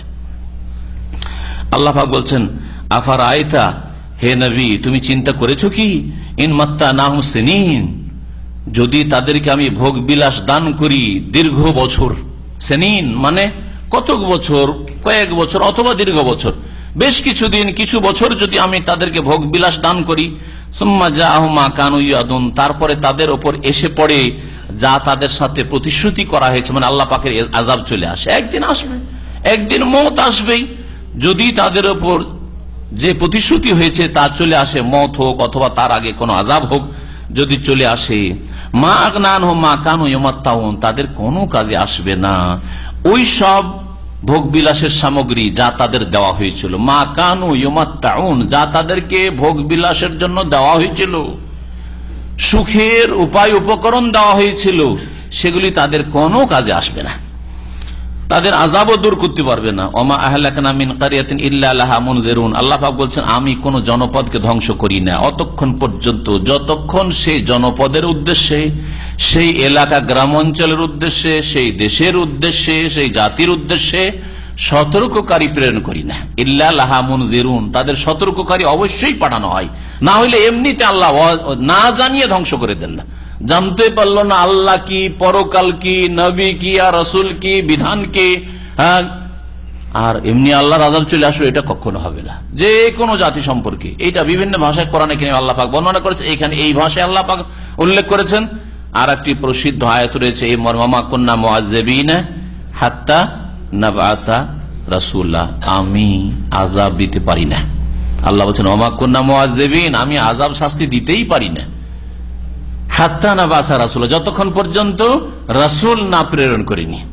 রাসূল পাঠাবার আগে আমি কোন জাতিকে আযাব দিই না, ধ্বংস করি না। আল্লাহ পাক বলছেন কোন জাতিকে যদি আল্লাহ ধ্বংস করে থাকেন জানতে হবে যে তার আগে তাদেরকে সতর্ক সাবধান করা হয়েছে। ইল্লা লাহা মুনজিরুন, কেন সতর্ক সাবধান করা হয়েছে? যিকরা, উপদেশ স্বরূপ। যিকরা, কেউ কেউ বলেছেন এইখানে আছে হাযা যিকরা বা হাযিহি যিকরা, এটা হচ্ছে উপদেশ। এই যে সতর্ক করে দেওয়া, এটা হচ্ছে তাদের জন্য উপদেশ। নবী রাসূলগণের মাধ্যমে উপদেশ দেওয়া হয়েছে, রিমাইন্ড করে দেওয়া হয়েছে, স্মরণ করিয়ে দেওয়া হয়েছে, যিকরা। আর কেউ কেউ এটাকে আরবি গ্রামারে হাল বলছেন মুনজিরুন যিকরা, সতর্ককারী তাদের জন্য এসেছে উপদেশ দেওয়ার উদ্দেশ্যে। ওমা কুন্না জালিমিন, আর আমি আল্লাহ জালেম নই, আমি আল্লাহ জালেম নই। কারণ বিনা সতর্ক করাই, না জানিয়ে, জানাইলাম না আল্লাহ কি, পরকাল কি, দিন কি, ইমান কি, নামাজ কি, কিছুই জানাইলাম না, আর যদি ধ্বংস করে দিই তাহলে জুলুম হয়ে যাবে এদের উপর। কখনো আমি জালেম নই, সুতরাং এটা হতে পারে না। আজকের পৃথিবীর মানুষের কাছে দাওয়াত পৌঁছে গেছে, ইসলামের দাওয়াত পৌঁছে গেছে বিভিন্ন মাধ্যম দিয়ে, হয় সেখানে কোন মুসলিম ধার্মিক তৌহিদ প্রতিষ্ঠাকারী সুন্নতের অনুসারী নামাজি বসবাস করছে, অবশ্যই তার মাঝে মাঝেই চিন্তা জাগছে যে আমি মসজিদে যাই না, এরা মসজিদে যাই, আমি কবর মাজারে যাই, আমি দেবদেবীর কাছে যাই, এরা যাই না। ইসলামের দাওয়াত পৌঁছেছে ইসলামের দাওয়াত। অথবা আজকাল যে প্রচার মাধ্যমগুলি রয়েছে, যে কোনো প্রচার মাধ্যম, পত্র পত্রিকায় হোক, আর ইসলামিক বই পুস্তকই হোক, আর ক্যাসেট সিডি হোক, অথবা ইন্টারনেট হোক, অথবা টিভি ও ইসলামিক টিভি হোক, যেইভাবে হোক না কেন সারা পৃথিবীর যে কোনো জাতির কাছে ইসলাম পৌঁছে গেছে। মুসলিম সমাজের বিভিন্ন ফিরকা যারা শিরক বিদআতে লিপ্ত রয়েছে তাদের কাছে তৌহিদ সুন্নতের দাওয়াত পৌঁছে গেছে। তারপরেও কখনো এটা আমরা মনে করি না যে যথেষ্ট দাওয়াত পৌঁছে গেছে। অবশ্যই দাওয়াত পৌঁছাবার প্রয়োজন রয়েছে।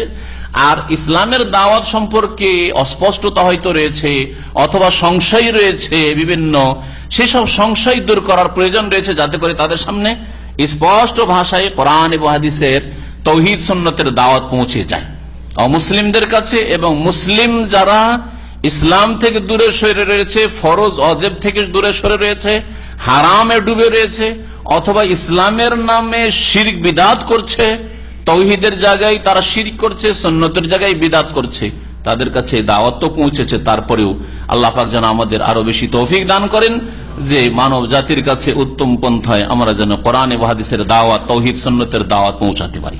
আল্লাহ পাক রব্বুল আলামিন ইরশাদ করেছেন, ওমা তানাজ্জালাত বিহি শায়াতিন ওমা ইয়ামবাগি লাহুম ওমা ইস্তাতিউন। এই কোরআনে কারীম সম্পর্কে আল্লাহ পাক ইরশাদ করেছেন আর একটি আরব মুশরিকদের সংশয় দূর করার উদ্দেশ্যে। মক্কার মুশরিকরা নবী করিম সাল্লাল্লাহু আলাইহি সাল্লামকে বিভিন্ন ভাষায় আখ্যায়িত করত, না মানবে না উদ্দেশ্যে, মানব নাই মোহাম্মদকে, সুতরাং একে বিভিন্ন নাম দিই আর মানুষের মাঝে ঘৃণা ছড়ায়। তার মধ্যে একটি অস্ত্র ছিল যে মোহাম্মদ হচ্ছে গণক, কাহিন, গণক। এর কাছে জিন শয়তান আসে রাতের অন্ধকারে, আর কানে কানে যা বলে যায় সকালে আমাদেরকে শোনায় আর বলে এগুলো কোরআন।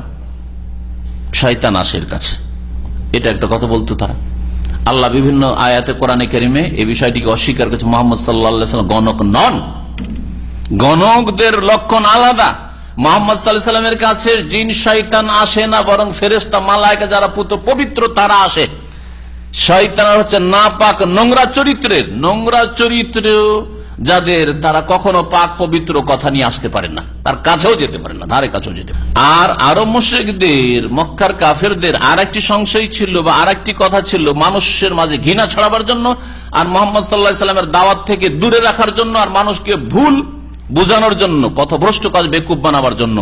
সেটা হচ্ছে মুহাম্মদ কবি, কাব্য রচনা করে, মুহাম্মদ কাব্য রচনা করে আর কাব্য রচনা করে শোনায়। তারও জবাব আল্লাহ পাক দিয়েছেন। এই সামনে যে কয়েকটি আয়াত রয়েছে, এই আরব মুশরিকের দুটি সংশয় অথবা দুইটি এমন কথা যা জানা সত্ত্বেও, হককে জানতো যে মুহাম্মদ রাসূল সাল্লাল্লাহু আলাইহি সাল্লাম, কোরআন আল্লাহর পক্ষ থেকে ওহী, এইসব জানার পরেও, অনেক নিদর্শন মুজিজা দেখার পরেও এরা মানুষকে ভাঙাতো, মানুষকে বিভ্রান্ত করার চেষ্টা করত জেনে শুনে। কারণ মুহাম্মদ সাল্লাল্লাহু আলাইহি সাল্লামের যদি দাওয়াত কবুল করে নাই, তাহলে আমাদের আধিপত্য চলে যাবে, আমাদের নেতৃত্ব চলে যাবে, আমাদের প্রভাব আর চলবে না।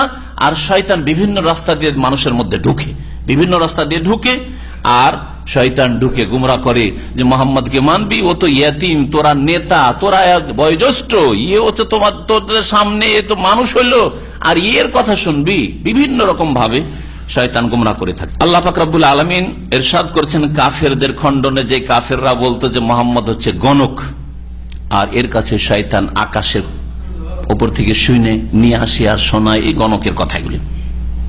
ভবিষ্যৎবাণী নবী রাসূলের ঘটনা যে বর্ণনা করেছে এটা ওহী নয়, বলতো এটা যে গণক বিদ্যা, জ্যোতিষীদের বিদ্যা তার কাছে আছে, এই জন্য এই সব কথা বলতে পারছে। আল্লাহ পাক তার খণ্ডন করে ইরশাদ করছেন, ওমা তানাজ্জালাত বিহি শায়াতিন, এই কোরআনে কারীম নিয়ে শয়তানরা কখনো অবতীর্ণ হতে পারে না। শয়তানরা, জিন শয়তানরা কখনোই কোরআন নিয়ে অবতীর্ণ হয়নি আর হতে পারে না। ওমা ইয়ামবাগি লাহুম ওমা ইস্তাতিউন, আর কোরআনে কারীম নিয়ে আসা তাদের উপযোগী নয়, কোরআনে কারীমের উপযুক্ত এরা নয়। ওমা ইয়ামবাগি লাহুম, কোরআনে কারীমের উপযুক্ত এরা নয়। কোরআনে কারীমের উপযুক্ত কেন নয়? আল্লাহ পাক বললেন কোরআনে কারীমে পাক পবিত্রতা শেখানো হয়েছে, তাহারাত অন্তরের পবিত্রতা শেখানো হয়েছে, শিরক কুফরি থেকে, নেফাক থেকে, কপটতা থেকে, আর কুপ্রবৃত্তির অনুসরণ থেকে, পাপাচার থেকে অন্তরকে পাক পবিত্র করো। শরীরের পবিত্রতা শেখানো হয়েছে, কথা জবানের পবিত্রতা শেখানো হয়েছে, হ্যাঁ, অঙ্গ প্রত্যঙ্গের পবিত্রতা শেখানো হয়েছে, উত্তম আদর্শ শেখানো হয়েছে। আর শয়তানদের অন্তরও নাপাক, আর তাদের কথাও নাপাক, এরা মিথ্যা কথা বলে, এরা সব সময় নোংরামিতে ডুবে থাকে এবং মানুষকে নোংরামের দিকে, অশ্লীলতার দিকে নিয়ে যায়। তাহলে পরস্পর বিরোধী বিষয়। কোরআন পাক পবিত্র জিনিসের সাথে তারা আসতেই পারে না, ওর কাছেই আসতে পারে না। ওমায়ামবাগী লাহুম, এই শয়তানরা কোরআনে কারীম বহন করার উপযোগী নয়, যে কোরআন নিয়ে মুহাম্মদের কাছে আসবে সাল্লাল্লাহু আলাইহি ওয়াসাল্লাম। ওমা ইস্তাতিউন, আর এটা করার সামর্থ্য এরা রাখে না। শয়তানের মধ্যে এই ক্ষমতাও নেই যে কোরআন নিয়ে আসবে, সুতরাং মুহাম্মদ সাল্লাল্লাহু আলাইহি ওয়াসাল্লামের কাছে শয়তান নিয়ে আসে না। তারপরে 3 নম্বরে আল্লাহ বলছেন ইন্নাহুম আনিস সামঈ লামাযুল, কি করে শয়তান কোরআন হাসিল করতে পারে? কারণ এই শয়তানদেরকে কোরআন শোনা থেকে বিতাড়িত করা হয়েছে। মাজুলুন, লামাযুলুন মানে তাদেরকে দূরে রাখা হয়েছে, দূরে সরিয়ে দেওয়া হয়েছে। কিভাবে? সূরা জিনের তাফসীরের জন্য বিস্তারিত পড়ে নিতে পারেন। সূরা জিনে আল্লাহ পাক রব্বুল আলামিন বলেছেন যে নবী করিম সাল্লাল্লাহু আলাইহি ওয়াসাল্লামের নবী রাসূল হওয়ার পূর্বে, কোরআন নাযিল হওয়ার পূর্বে জিন শয়তানরা ঊর্ধ্ব গগনে যেত, আকাশের দিকে যেত, আর খুব উপরে চলে যেত, কান লাগিয়ে বসে থাকতো, আসমানে কোন ফয়সালা হচ্ছে শোনার চেষ্টা করতো। আর অধিকাংশ ক্ষেত্রে মানে ফ্যাসিলিটি ছিল, সুযোগ সুবিধা ছিল, শুনতো। আর শোনার পরে নিয়ে এসে গণকদের কানে কুটুর কুটুর করে জানিয়ে দিত, আর গণকরা তখন তাদের বাজার গরম করতো যে হ্যাঁ এই হতে যাচ্ছে, এই হবে, সেই হবে, এই হবে, সেই। এই জন্য প্রাচীন যুগ থেকেই গণকদের একটা দাপট চলে আসছে মানব জাতির উপর, বিশেষ করে কাফেরদের উপর, মুশরিকদের উপর। কাফেরদের বড় বড় নেতারা এখনো গণকদের কাছে যায় যে আমাদের কি হবে। কেউ হাত দেখাতে যায়, কেউ ভাগ্য নির্ণয়ের জন্য বিভিন্ন তরিকায় তারা নিজের ভবিষ্যৎ জানার জন্য যায় ওদের কাছে। কোরআন যখন নাযিল হওয়া শুরু হলো তখন এমন কঠোর পাহারা লাগিয়ে দেওয়া হলো আকাশ পথে যে হঠাৎ করে জিন শয়তানরা উপরে যেতে পারে না। আর যেমনই উপরে যাওয়ার চেষ্টা করে তেমনি আকাশ থেকে উল্কাপিণ্ড দিয়ে এমন ভাবে আঘাত করা হয় যে তাতে জ্বলে খাক হয়ে যায়, তারা শেষ হয়ে যায়, যেতে পারেন না। অসংখ্য শয়তান এভাবে জ্বলে ধ্বংস হয়ে যায়। খোঁজাখুঁজি শুরু করলো, নিশ্চয় কোন একটা কারণ হয়েছে। খুঁজতে খুঁজতে নবী করিম সাল্লাল্লাহু আলাইহি ওয়াসাল্লাম তাইফে এসেছেন ইসলামের দাওয়াত দেওয়ার জন্য। আর রাস্তায় গিয়ে নামাজ পড়ছিলেন ওয়াদিয়ে নাখলা নামক উপত্যকায়। আর ওখানে গিয়ে তারা শুনতে পেল যে কোরআন তেলাওয়াত ফজরের নামাজে মুহাম্মদ সাল্লাল্লাহু আলাইহি ওয়াসাল্লাম করছেন। এই কারণে উপরে যেতে পারছি না। কোরআনে কারীম নাযিল হওয়ার জামানায় আকাশ পথকে পাহাড় আল্লাহ পাকের পক্ষ থেকে ফেরেশতাদের পাহারা দিয়ে আর উল্কাপিণ্ড দিয়ে জিনদের উপর আঘাত করে তাদেরকে বিতাড়িত করা হয়েছে। কেন? যাতে করে কোরআন নাজিল মুহাম্মদ সাল্লাল্লাহু আলাইহি ওয়াসাল্লামের উপর হওয়ার আগেই কোন একটা কথা ছো মেরে নিয়ে শুনে গণকদেরকে জানিয়ে না দেয়। গণকদেরকে যদি আগেই জানিয়ে দিল, দ্রুত এসে জিবরাইল আলাইহিস সালাম ওহী নিয়ে আসছেন, ওইদিকে কথা হচ্ছে যে হ্যাঁ অমুক বিষয়টা নাযিল হয়েছে, ওই কথাটা শুনে নিয়ে এসে গণককে যদি জানিয়ে দেয় তো গণক আগে পাঠ করে শোনাবে। গণক যদি আগেই পাঠ করে শোনায় তখন লোকেরা কি ভাববে যে আরে মুহাম্মদ সাল্লাল্লাহু আলাইহি ওয়াসাল্লাম তো গণক ওই কথা শোনাচ্ছে মুহাম্মদ, তাহলে মুহাম্মদ তো গণক আসলে হয়ে যেত না এরকম। আর কোরআনের পবিত্রতা থাকতো না, কোরআনের সুরক্ষা হেফাজত থাকতো না, কোরআন চলে যেত গণকদের কাছে। এই জন্য আল্লাহ পাক আকাশ পথকে একেবারে পাহারা দিয়ে সুরক্ষিত করে দিলেন, কোন জিন শয়তান যেতে পারে না। আল্লাহ পাক কথা এখানে বলেছেন ইন্নাহুম আনিস সামঈ লামাযুলুন, এই শয়তানেরা এই কোরআন শোনা থেকে বিতাড়িত হয়েছে বা এদেরকে দূরে সরিয়ে দেওয়া হয়েছে। ফালা তাদু মা আল্লাহ ইলাহান আখারা ফাতাকুনা মিনাল মুআযযাবিন। নবী মুহাম্মদ সাল্লাল্লাহু আলাইহি ওয়াসাল্লামকে আল্লাহ পাক তাওহীদের শিক্ষা দিচ্ছেন, শিরক থেকে সতর্ক করছেন। হে নবী, সুতরাং তুমি আল্লাহর সাথে অন্য এলাহ উপাস্যকে ডেকো না, আল্লাহ ছাড়া আর কাউকে ডেকো না। না হরে রাম হরে কৃষ্ণ করবে, না ইয়া হোবাল ইয়া লাত ইয়া উজ্জা করবে, আর না ইয়া গৌসুল আজম ইয়া গরিব নওয়াজ করবে। সব একই কথা। 1400 বছর আগের আরব মুশরিকদের হোবাল আর উজ্জা মানাতকে ডাকা, আর রামকৃষ্ণকে ডাকা, আর গৌস বলে জিলানিকে ডাকা, আর গরিব নওয়াজ বলে চিশতিকে ডাকা, কোন বাবাকে ফকির দরবেশকে ডাকা, একই ভাষা আল্লাহ পাক কঠোর ভাবে নিষেধ করছেন। এমনকি নবী করিম সাল্লাল্লাহু আলাইহি ওয়াসাল্লামকে সতর্ক করছেন যাতে অন্যরা আরো বেশি সতর্ক হয়। ফালা তাদু মা আল্লাহ ইলাহান আখার, আল্লাহর সাথে অন্যকে ডেকো না, ফাতাকুনা মিনাল মুআযযাবিন, আর না হইলে তুমি আযাব প্রাপ্তদের অন্তর্ভুক্ত হবে। যাদের উপর আযাব আসে, আযাবের শাস্তির উপযোগী যারা, উপযুক্ত যারা, শাস্তি পাওয়ার যোগ্য যারা, তাদের দলে তুমি শামিল হয়ে যাবে। নবীকে আল্লাহ পাক ছেড়ে দেননি সতর্ক করতে।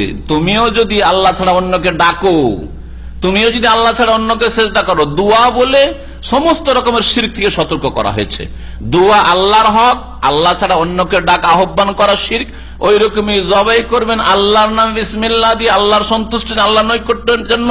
অন্যের নামে জবাই, অন্যের সন্তুষ্টির জন্য জবাই করা, পীর দরবেশ আর মাজারওয়ালার ওই যে কবরে আছে বাবা, তার জন্য জবাই করা, অথবা কোন দেবদেবীর জন্য জবাই করা, ওইটা একই। এইরকমই রুকু সেজদা, কোরআনে কারীমের ভাষায় বহু আয়াতে দোয়া বলে সমস্ত গায়রুল্লাহর ইবাদতকে অস্বীকার। আল্লাহ ছাড়া অন্যকে ডেকো না, মানে আল্লাহ ছাড়া অন্যকে ডেকো না, অন্যের কাছে দোয়া করিও না, অন্যের জন্য জবাই করিও না, অন্যের জন্য মান্যত করিও না, অন্যের সামনে রুকুও করিও না, অন্যের সামনে সেজদাও করিও না, অন্যকে আল্লাহর হক দিও না। একটি ভাষা দিয়ে সমস্ত রকমের শিরক থেকে সতর্ক করা হয়েছে। আল্লাহ ছাড়া অন্য উপাস্যকে ডেকো না হে মুহাম্মদ সাল্লাল্লাহু আলাইহি সাল্লাম। তুমি যদি ডাকো আল্লাহ ছাড়া অন্য কাউকে, তাহলে তুমি আযাব প্রাপ্তদের অন্তর্ভুক্ত হবে। ও আনজির আশিরাতাকাল আকরাবিন, আর তুমি তোমার নিকট আত্মীয় স্বজনদেরকে সতর্ক করো। নবী করিম সাল্লাল্লাহু আলাইহি সাল্লামকে ইসলামের দাওয়াত দেওয়ার ক্ষেত্রে বিভিন্ন সময় বিভিন্ন স্তরের দাওয়াত দিতে বলা হয়েছে। প্রথম তাকে বলা হয়েছে যে ওয়া আনজির আশিরাতাকাল আকরাবিন, তুমি নিজের নিকট আত্মীয়দেরকে দাওয়াত দাও, নিকট আত্মীয়দেরকে দাওয়াত দাও বলা হয়েছে। তখন নবী করিম সাল্লাল্লাহু আলাইহি সাল্লাম সহিহ বুখারীতে এই riwayat রয়েছে যে সাফা পাহাড়ের উপর চলেন, যে সাফা আর মারওয়া থেকে নামুরা বা হজে গিয়ে আপনি সাই করছেন, সেই সাফা পাহাড়ের নবী করিম সাল্লাল্লাহু আলাইহি সাল্লাম চাপলেন। আর চাপার পরে আমভাবে কুরাইশদেরকে ডাকলেন, কুরাইশদের বিভিন্ন গোত্রের নাম ধরে ধরে ডাকলেন, কুরাইশদের বিভিন্ন যে বিশিষ্ট ব্যক্তিদের নাম ধরে ডাকলেন, আর সবাই জমা হয়ে গেল। ইয়া সাবাহা, নবী করিম সাল্লাল্লাহু আলাইহি সাল্লাম জাহেলিয়াতের যুগে কোন শত্রুর যদি আক্রমণের আশঙ্কা ঘনিয়ে আসতো, যে শত্রু পক্ষ চলে এসছে, হঠাৎ করে কাউকে সতর্ক করতে হবে, কোন জাতিকে সতর্ক করতে হবে, তো তারা এইভাবে চিৎকার করে ডাক দিত, ইয়া সাবাহা। সাবাহা মানে হচ্ছে হাই সকালে ভোরের অন্ধকারে আক্রমণ হইতে যাচ্ছে, আক্রমণ হতে যাচ্ছে, সাবধান। আর বিছানা থেকে লাফ দিয়ে সব উঠে পড়েছে, অস্ত্র নিয়ে প্রস্তুতি কি হতে যাচ্ছে। তো নবী করিম সাল্লাল্লাহু আলাইহি সাল্লাম এইভাবে দাওয়াত দিয়েছিলেন তাদেরকে। আর পাহাড়ের উপরে চড়ে আছেন, সবাই হাজির হইল। হ্যাঁ, আবু লাহাব হাজির হয়েছে, আরবদের নেতারা হাজির হয়েছে, বংশধর হাজির হয়েছে। আবু লাহাব নবী সাল্লাল্লাহু আলাইহি ওয়াসাল্লামের চাচা, কট্টর দুশমন। প্রথম অবস্থায় যখন এই আয়াত নাজিল হয়, নবী করিম সাল্লাল্লাহু আলাইহি ওয়াসাল্লাম ওই হাদিস থেকে এখান থেকে আপনাদেরকে শোনাই, যাতে বুঝতে আরো সুবিধা হবে। বলছেন যে নবী করিম সাল্লাল্লাহু আলাইহি ওয়াসাল্লামের উপর যখন এই আয়াত নাজিল হলো, ওয়া আনজির আশিরাতাকাল আকরাবিন, আতান নবী সাল্লাল্লাহু আলাইহি ওয়াসাল্লাম সাফার উপর নবী সাল্লাল্লাহু আলাইহি ওয়াসাল্লাম চললেন, ফাসাইদ আলাইহি সুম্মা নাদা, ডাক দিলেন, ইয়া সাবাহা ফাজতামান নাসু ইলাইহি বাইনা রাজুল ইয়াজিউ ইলাইহি বাইনা রাজুল ইয়াবাসু রাসূলা। দৌড় দিয়ে ছুটে আসছে, আর কে বলছে ডাকো ডাকো, সবকে ডাকো, কি হয়েছে, ডাকো ডাকো।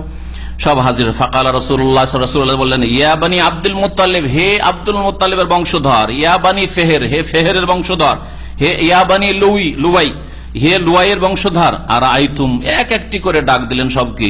তারপর বাচ্চা বলো তো, লাউ আখবারতুকুম আন্না খাইলান বিসাফি হাযাল জাবালে তুরিদু আন তুগীরা আলাইকুম সাদ্দাকতুমুনি, যদি তোমাদেরকে বলি যে এই পাহাড়ে আমি চড়ে আছি, আর পাহাড়ের পিছন দিকে তোমরা কিন্তু দেখতে পাচ্ছ না, ওইদিকে তোমাদের জনবস্তি নেই, ওই দিক থেকে শত্রু পক্ষ তোমাদের উপর আক্রমণ করতে যাচ্ছে, হানা দিতে যাচ্ছে, আসাদ্দাকতুমুনি, বিশ্বাস করবে আমাকে না বিশ্বাস করবে না, বলো তো দেখি।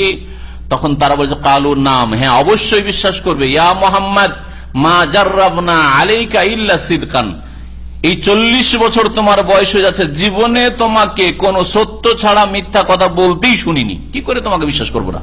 অবশ্যই তোমাকে বিশ্বাস করব, তুমি যদি বলো অবশ্যই বিশ্বাস করি। তাআলা তখন নবী করিম সাল্লাল্লাহু আলাইহি ওয়াসাল্লাম এই ভূমিকার পরে বললে, ফাইন্নী নাযীরুন লাকুম বাইনা ইয়াদাই আযাবিন শাদীদ, কঠোর আল্লাহ পাকের আযাবের সামনে তোমাদেরকে আমি সতর্ক করছি, দেখো এখনো সতর্ক, সাবধান হয়ে যাও, আল্লাহকে ভয় করো, আল্লাহ পাকের প্রতি ঈমান নিয়ে আসো, রাসূলের প্রতি ঈমান নিয়ে এসো, আমি তোমাদের জন্য রাসূল হয়ে এসেছি। ফাকাল আবু লাহাব, এই কট্টর দুশমন চাচা, আর আপনজন শত্রু হলে বেশি কষ্ট লাগে। নবী করিম সাল্লাল্লাহু আলাইহি ওয়াসাল্লাম সিরাত থেকে এই শিক্ষাও নিতে হবে, আপনার আপনজন কট্টর শত্রু হইতে পারে, দুশমন হইতে পারে। আবু লাহাব বলে উঠলো, তাব্বাল্লাকা সায়ের আল ইয়াউম, আজকের দিন হে মুহাম্মদ তোমার সর্বনাশ হোক, তোমার ধ্বংস হোক। তাব্বা বলেছিল, তাব্বাল্লাকা মোহাম্মদ, তুমি ধ্বংস হও আজকে। আউযুবিল্লাহ। আমা দাওতানা ইল্লা লিহাযা, অন্য হাদিসে রয়েছে যে এই জন্য তুমি আলেহাজা জামাতানা, এই ভাষা দিয়ে বলেছো, এই জন্য আমাদেরকে একত্রিত করেছ, এই জন্য আমাদেরকে ডেকেছো চিৎকার করে তুমি। সেই সময় আল্লাহ পাক রব্বুল আলামিন সূরা আবি লাহাব নাযিল করলেন।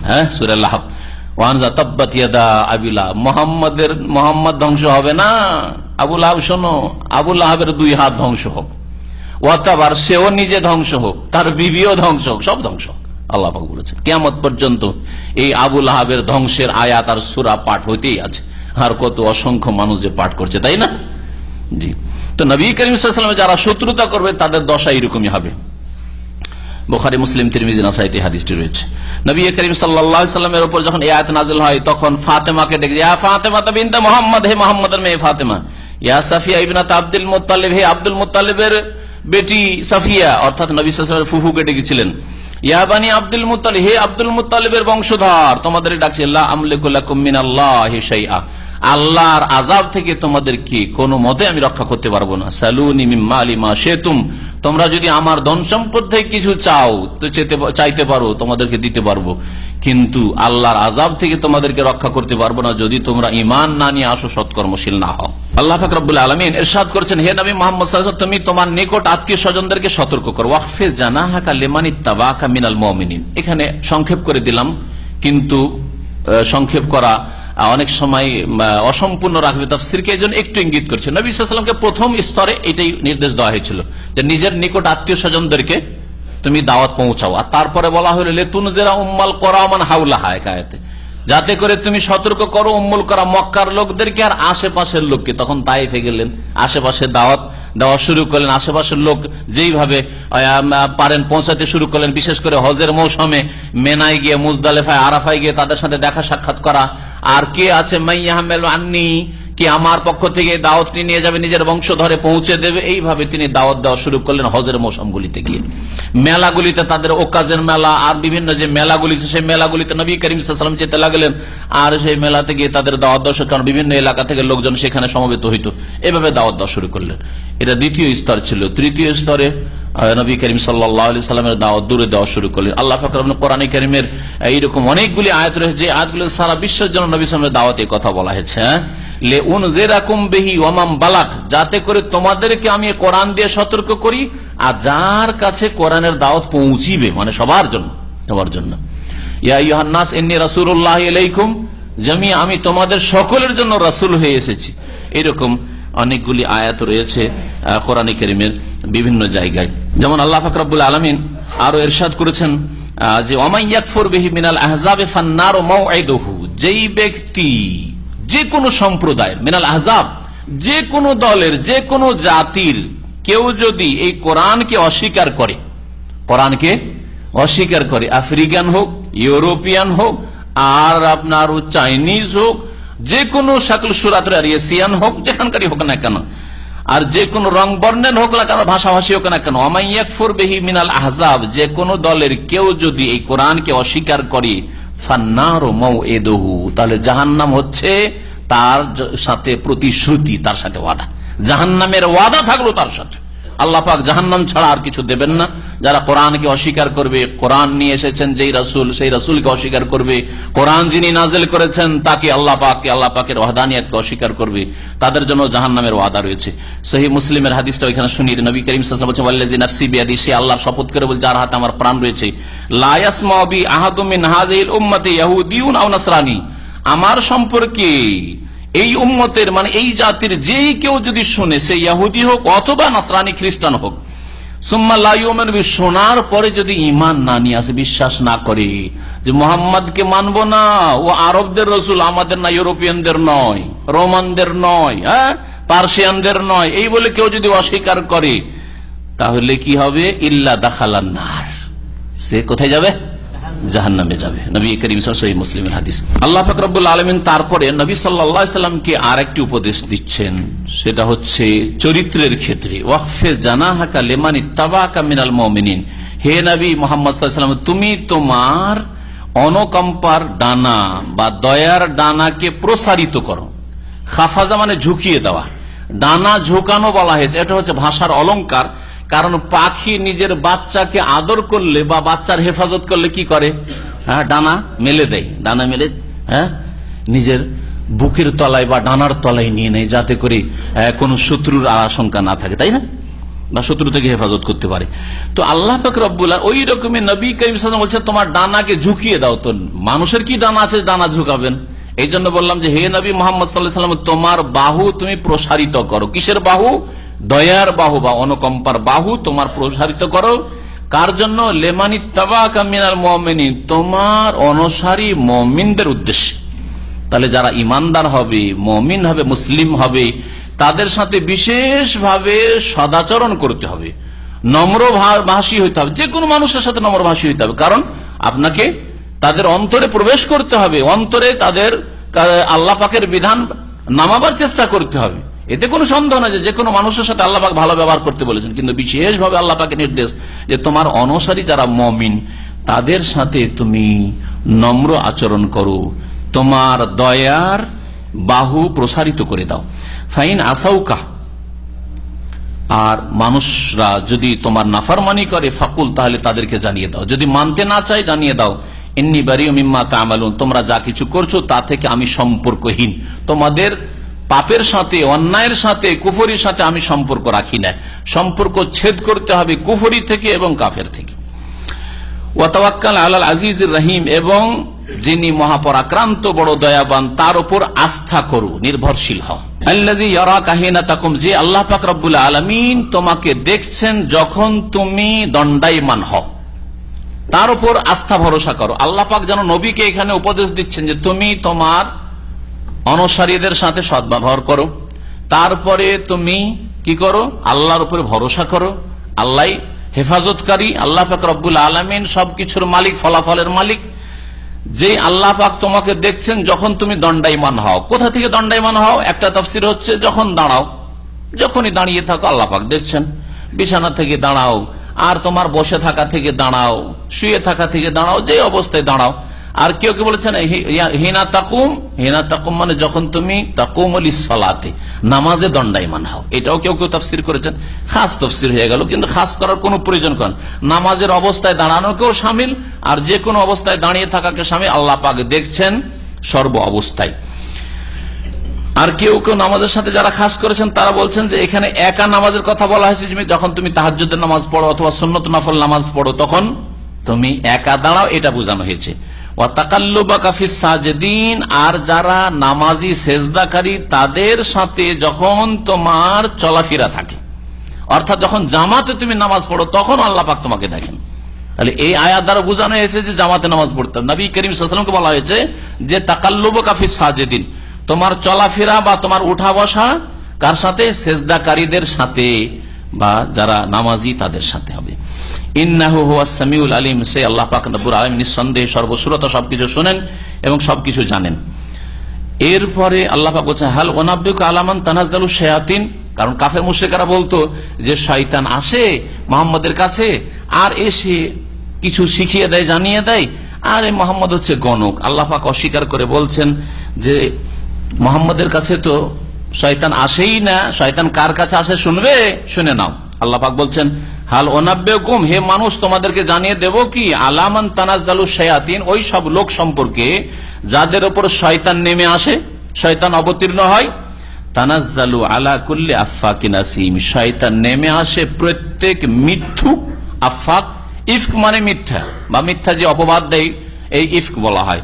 আফাক মানে মহামিথ্যাবাদী, চরম যে মিথ্যাবাদী, আর আসিম চরম পাপিষ্ট, যে পাপিষ্ট আর চরম মিথ্যাবাদী তার কাছে শয়তান নেমে আসে। আর মুহাম্মদ সাল্লাল্লাহু আলাইহি ওয়াসাল্লাম সম্পর্কে তোমরা ভালো করে জানো যে জীবনে একটা মিথ্যা কথা বলেন, তাহলে তার কাছে শয়তান কি করে আসতে পারে? শয়তান নেমে আসে যে চরম মিথ্যাবাদী আর চরম পাপিষ্ট, সবসময় পাপে ডুবে থাকে, নাপাকি ডুবে থাকে, অন্তর নাপাক, শরীর নাপাক, কখনো পাক পবিত্র হয় না, না ওযু না ফরজ গোসল, এইরকম নাপাকদের কাছে শয়তান থাকে। এইরকম নাপাক জায়গায় যারা থাকে, যেখানে পাপ হচ্ছে, দুর্গন্ধ, ওই সব জায়গায় থাকে শয়তান। এই জন্য গণকদের বাড়িতে বা যেখানে শিরক কুফরি হয় দেখবেন গন্ধে থাকা যাবে না, খুব দুর্গন্ধ থাকে।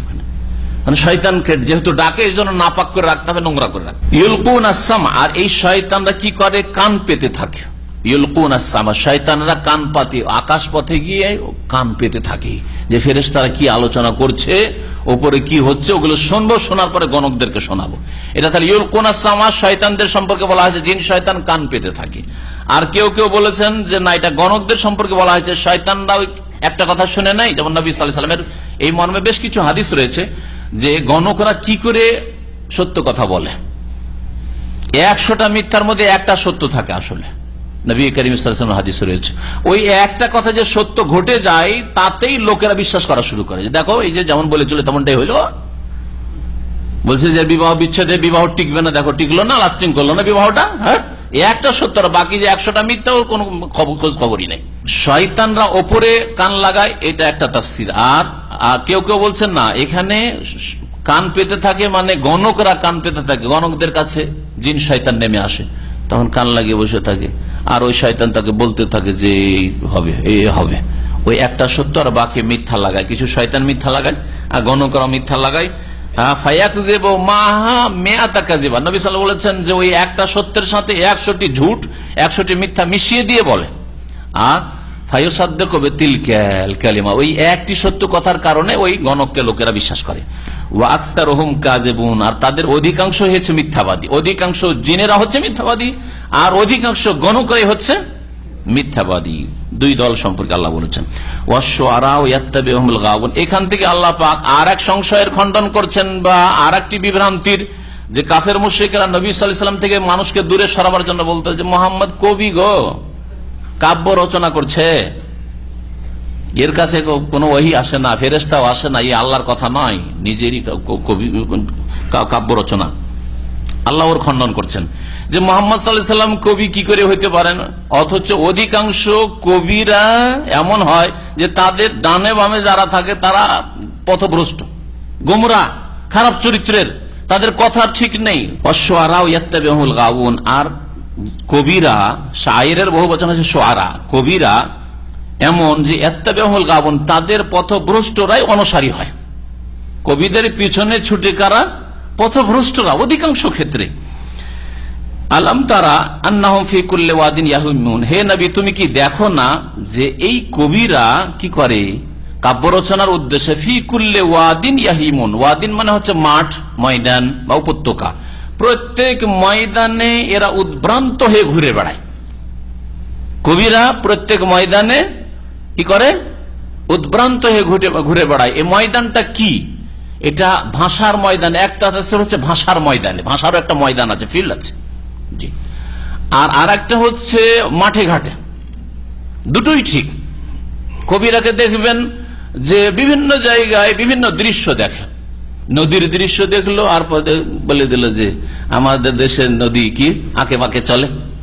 হ্যাঁ, ফুল বাগান দেখলো, তখন কাল্পনিক কিছু বানিয়ে যা একটু দেখলো আর অতিরঞ্জন করে বাড়িয়ে কিছু বলে দিল। হ্যাঁ, এটা হচ্ছে ভালো দিক, প্রশংসা করার জন্য অতিরঞ্জন করে থাকে। বিভিন্ন মাঠে ঘাটে যেখানে সেখানে পাহাড়ের একটা দৃশ্য দেখলো, হরিণের দৃশ্য দেখলো, সুন্দরবনের দৃশ্য দেখলো, আর একটা কাব্য রচনা করে দিল। এই প্রত্যেক মাঠে ঘাটে যেখানে সেখানে উদ্ভ্রান্ত হয়ে ঘুরে বেড়ায়, এটা হচ্ছে কবিদের চরিত্র সাধারণত। তাহলে মাঠ মানে প্র্যাকটিক্যাল মাঠের কথাই বলা হয়েছে। বিভিন্ন এলাকায় তারা ঘুরে বেড়ায় উদ্ভ্রান্ত হয়ে। আর কেউ কেউ বলেছে ভাষার বিভিন্ন ময়দানে ঘুরে বেড়ায়। ভাষার ময়দান আছে, ভাষার একটা ময়দান হচ্ছে যে প্রশংসা করা কারো, প্রশংসা করতে গিয়ে এমন চড়াইতে চড়াইতে তিলকে তাল করে ফেললো। রাজাদের, শাসকদের, আমিরদের প্রশংসা করতে গিয়ে যুগে যুগে কবিরা এমন বাড়াইতো রে বাপরে বাপ, এরকম মানুষ আর পয়দাই হয়নি, এর মতো মানুষই পয়দা হয়নি। আবার কুৎসা গাইতে যখন শুরু, কুৎসার ময়দান, আর একটা ময়দান হচ্ছে হেজো, কুৎসার ময়দান হচ্ছে মাধা প্রশংসা, একটা হচ্ছে হেজো। কুৎসা যখন গাওয়া শুরু করলো, ব্যঙ্গ করা শুরু করলো, নামাইতে নামাইতে নামাইতে পাতালে মাটিতে পুঁতেই দিল কোন মানুষ। এটা হচ্ছে কবিদের চরিত্র, কবিদের চরিত্র। এইরকমই যখন শোক, কারো শোক হয়েছে, শোককে এমন বাড়াইতে লাগলো, শোক সম্পর্কে মার্সিয়া যেটাকে বলা হয়, শোক সম্বলিত যে কবিতা থাকে আরবিতে রাসা বা মার্সিয়া বলা হয়। এমন শোক গীতি গাইতে শুরু করলো যে বাড়াইতে বাড়াইতে কি থেকে কি করে দিল। এইরকম শোক মনে হয় মানব জাতির ইতিহাসে কখনো হয়নি। এগুলিকে বলা হচ্ছে ফি কুল্লি ওয়াহিদ, প্রত্যেক ভাষার ময়দানে। হ্যাঁ, প্রত্যেক ভাষার ময়দানে কাব্য রচনাকারীরা কি করে থাকে? উদ্ভ্রান্ত হয়ে ঘুরে বেড়ায় কল্পনার জগতে। কি করতে হবে এটাকে? একটা কোনো কিছু দেখলো, প্যালেস দেখলো, ওটাকে এখন কবিতার আকারে পেশ করতে হবে। তখন কল্পনা জল্পনা শুরু করলো, কি বলতে পারি সম্পর্কে। কোন একটি মহিলা দেখলো, এর সৌন্দর্য বর্ণনা করতো, আর এ মাথা থেকে পা পর্যন্ত, তার চুল, তার নাক, তার হাত, তার পা ইত্যাদিতে, তার শাড়ি কাপড় শুরু করে দিল। আছে, আপনারা হয়তো কবিতার ময়দানে ঢোকেননি, কিন্তু আমরা কবিতা যেহেতু পড়েছি, জাহিলি যুগের কবিতা পড়েছি, ইসলামী যুগের কবিতা পড়েছি, আদবে সাহিত্য, আরবি সাহিত্যে, সেই জন্য জানি। সুবহানাল্লাহ, যখন যা দেখলো শুরু করে দিল। হ্যাঁ, আর অধিকাংশরা চরিত্রহীন জাহিলি যুগের কবিরা ছিল, সুতরাং তার যে প্রেমিকা ছিল, প্রেমিকার প্রশংসা করতে করতে এমন করলো, বলছে যে হাওয়া এইরকম মেয়ে আর পয়দাই করেনি, লাম তালিদ হাওয়াও, আমার প্রেমিকার মতো আর এই হাওয়া, আদম আলাইহিস সালামের বিবি জীবন, মানে কোন মহিলা এত সুন্দরী পয়দা করতে পারেন। এগুলো হচ্ছে উদ্ভ্রান্ত হয়ে ঘুরে বেড়া কবিদের। এটা হচ্ছে কবিদের চরিত্র। তাহলে নবী সাল্লাল্লাহু আলাইহি ওয়াসাল্লাম এত চরিত্রবান মানুষ, উত্তম চরিত্র অধিকারী, তার এই চরিত্র হইতে পারে? তিনি কবি হইতে পারেন না? এই যে নবী সাল্লাল্লাহু আলাইহি ওয়াসাল্লামের প্রকৃতিতে চরিত্র ছিল না, প্রকৃতিতে এই কবিতার চরিত্র, কাব্য রচনার চরিত্র ছিল না। কারোর মধ্যে জন্মগত কাব্য রচনার থাকে, প্রতিভা থাকে। ও বেশি পড়ার নাই, ক্লাস 4-5 পড়েছে, প্রাইমারি থেকে কবিতা বলা শুরু করে। আবার কি এমএ পাস করলো, বলে 1 লাইন কবিতা রচনা করে দাও, পারবে না, ওর প্রকৃতিতে নেই, প্রতিভাতে নেই। তো নবী করিম সাল্লাল্লাহু আলাইহি ওয়াসাল্লামকে এই জন্য এই কাব্য রচনার প্রতিভা আল্লাহ দেননি। কারণ এই কাব্য রচনা করা অধিকাংশ অসৎ লোকদের কাজ। অধিকাংশ বলছি, কারণ যাতে করে ওই ব্যতিক্রম হয় কিছু ভালো লোক, যেমন আল্লামা ইকবাল, আজকালকার যুগে ইসলামিক কবি, এইরকমই ভালো কবিতা যারা রচনা করেছে, যে কোনো নাম আসতে পারে তাতে। নবী করিম সাল্লাল্লাহু আলাইহি ওয়াসাল্লামের প্রথমে বলবো যে সাহাবায়ে কেরাম, হাসান বিন সাবেত কবি ছিলেন, আব্দুল্লাহ বিন রাওয়াহা কাব্য রচনা করতেন, কাব রাদিয়াল্লাহু তাআলা আনহু, কাব বিন মালিক এর আগে কাব্য রচনা করতেন, কবিতা বলতেন। নবী করিম সাল্লাল্লাহু আলাইহি ওয়াসাল্লাম হাসান বিন সাবেতের জন্য মেম্বার, মসজিদ নববীর মেম্বার বিছিয়ে দিতেন, আর মেম্বারে বসিয়ে দিয়ে বলতেন, তুমি কবিতা বলা। ইসলামের প্রশংসা, ইসলামের গুণগানে, আর কোরআনের জন্য, আল্লাহর তাওহীদের ক্ষেত্রে ইত্যাদি। আর কাফেররা যারা নবী সাল্লাল্লাহু আলাইহি ওয়াসাল্লামের কুৎসা গায়, ব্যঙ্গ করে, নবী সাল্লাল্লাহু আলাইহি ওয়াসাল্লামের সাহাবী সাহাবিয়াদের ব্যঙ্গ করে, কুৎসা গায়, তাদের জবাব দেওয়ার জন্য। এবং তোমার সাথে জিবরাইল আলাইহিস সালাম আছে, জিবরাইল আলাইহিস সালাম তোমার সাহায্য সহযোগিতা করছেন, এ কথা বলতেন নবী করিম সাল্লাল্লাহু আলাইহি ওয়াসাল্লাম। ওদের সম্পর্কে শেষ আয়াতে বলা হয়েছে এরা ব্যতিক্রম। আল্লাহ পাক বলছেন যে ওয়ান্নাহুম ইয়াকুলুনা মা লা ইয়াফালুন, আর কবিদের চরিত্র হচ্ছে যে এরা এমন এমন কথা বলে যা নিজ জীবনে করে না। খুব ভালো ভালো চরিত্রের কথা বলে, খুব সততার কথা বলে, খুব ধার্মিকতার কথা বলে, খুব আল্লাহ বিরুদ্ধার কথা বলে, পাপে ডুবে থাকে আর বলে যে পাপ করিও না। ভালো ভালো চরিত্রের কথা বলে, জীবনে ভালো চরিত্র গঠন করে। এটা হচ্ছে অধিকাংশ কবিদের চরিত্র। আল্লাহ বলছেন ইল্লাল্লাযীনা আমানু, তবে যারা ঈমানদার, ওয়া আমিলুস সলিহাত, আর যারা সৎকর্মশীল, ওয়া যাকারুল্লাহ কাসীরা, আল্লাহকে বেশি বেশি স্মরণকারী, যারা স্মরণ করে থাকে, ওয়ান্তাসারু মিন বাদি মা যুলিমু, আর তাদের উপর জুলম অত্যাচার হওয়ার পরে যারা প্রতিশোধ নিয়ে থাকে। সাহাবায়ে কেরাম রাদিয়াল্লাহু তাআলা আনহুম, যারা অনেকে কবিতা বলতেন, যাদের কথা বললাম, তারা ইমানদার ছিলেন, সৎকর্মশীল ছিলেন, আল্লাহ পাকের বেশি বেশি জিকির আজকার করতেন, এবং ইসলামের পক্ষ থেকে কাফেরদের জুলম অত্যাচারের, ব্যঙ্গের, কুৎসার প্রতিশোধ নিতেন। তাদের কথা বলা হচ্ছে। এরা ব্যতিক্রম, এরা সৎকর্মশীল, এরা প্রশংসিত। ওয়াসায়ালামুল্লাযীনা যালামু আইয়া মুনকালাবিন ইয়ানকালিবুন, আর শীঘ্রই নিশ্চিত জানতে পারবে জালেম লোকেরা যে কোনখানে তাদের হচ্ছে প্রত্যাবর্তন স্থল, কোনখানে তারা ফিরে যাচ্ছে। আইয়া মুনকালাবিন, কোন প্রত্যাবর্তন স্থলে, ইয়ানকালিবুন, তারা ফিরে যাচ্ছে, কোন দিকে পরিস্থিতি মোড় নিচ্ছে। সহজ ভাষায় বলতে পারেন, শীঘ্রই জানতে পারবে। অর্থাৎ তারা যদি এই অবস্থায়, কুফরির অবস্থায় থেকে যায়, পাপেই ডুবে থেকে যায়, তাদেরকে নিশ্চিত জাহান্নামে যেতে হবে। তাদের মুনকালাব মানে প্রত্যাবর্তন স্থল হবে জাহান্নাম। এই বলে আল্লাহ পাক রব্বুল আলামিন এই সূরাকে শেষ করেছেন। আল্লাহ পাক কোরআন কারীম যেন বুঝার তৌফিক দান করেন, কোরআনী জীবন গড়ার তৌফিক দান করেন, কোরআনী পরিবার গড়ার তৌফিক দান করেন, কোরআন কারীমের সমাজ গড়ার তৌফিক দান করেন। কোরআন কারীম দিয়ে মুসলিম সমাজের শাসকদেরকে দেশ পরিচালনা করার আল্লাহ পাক যেন তৌফিক দান করেন, হিদায়াত দান করেন, মন মানসিকতা দান করেন।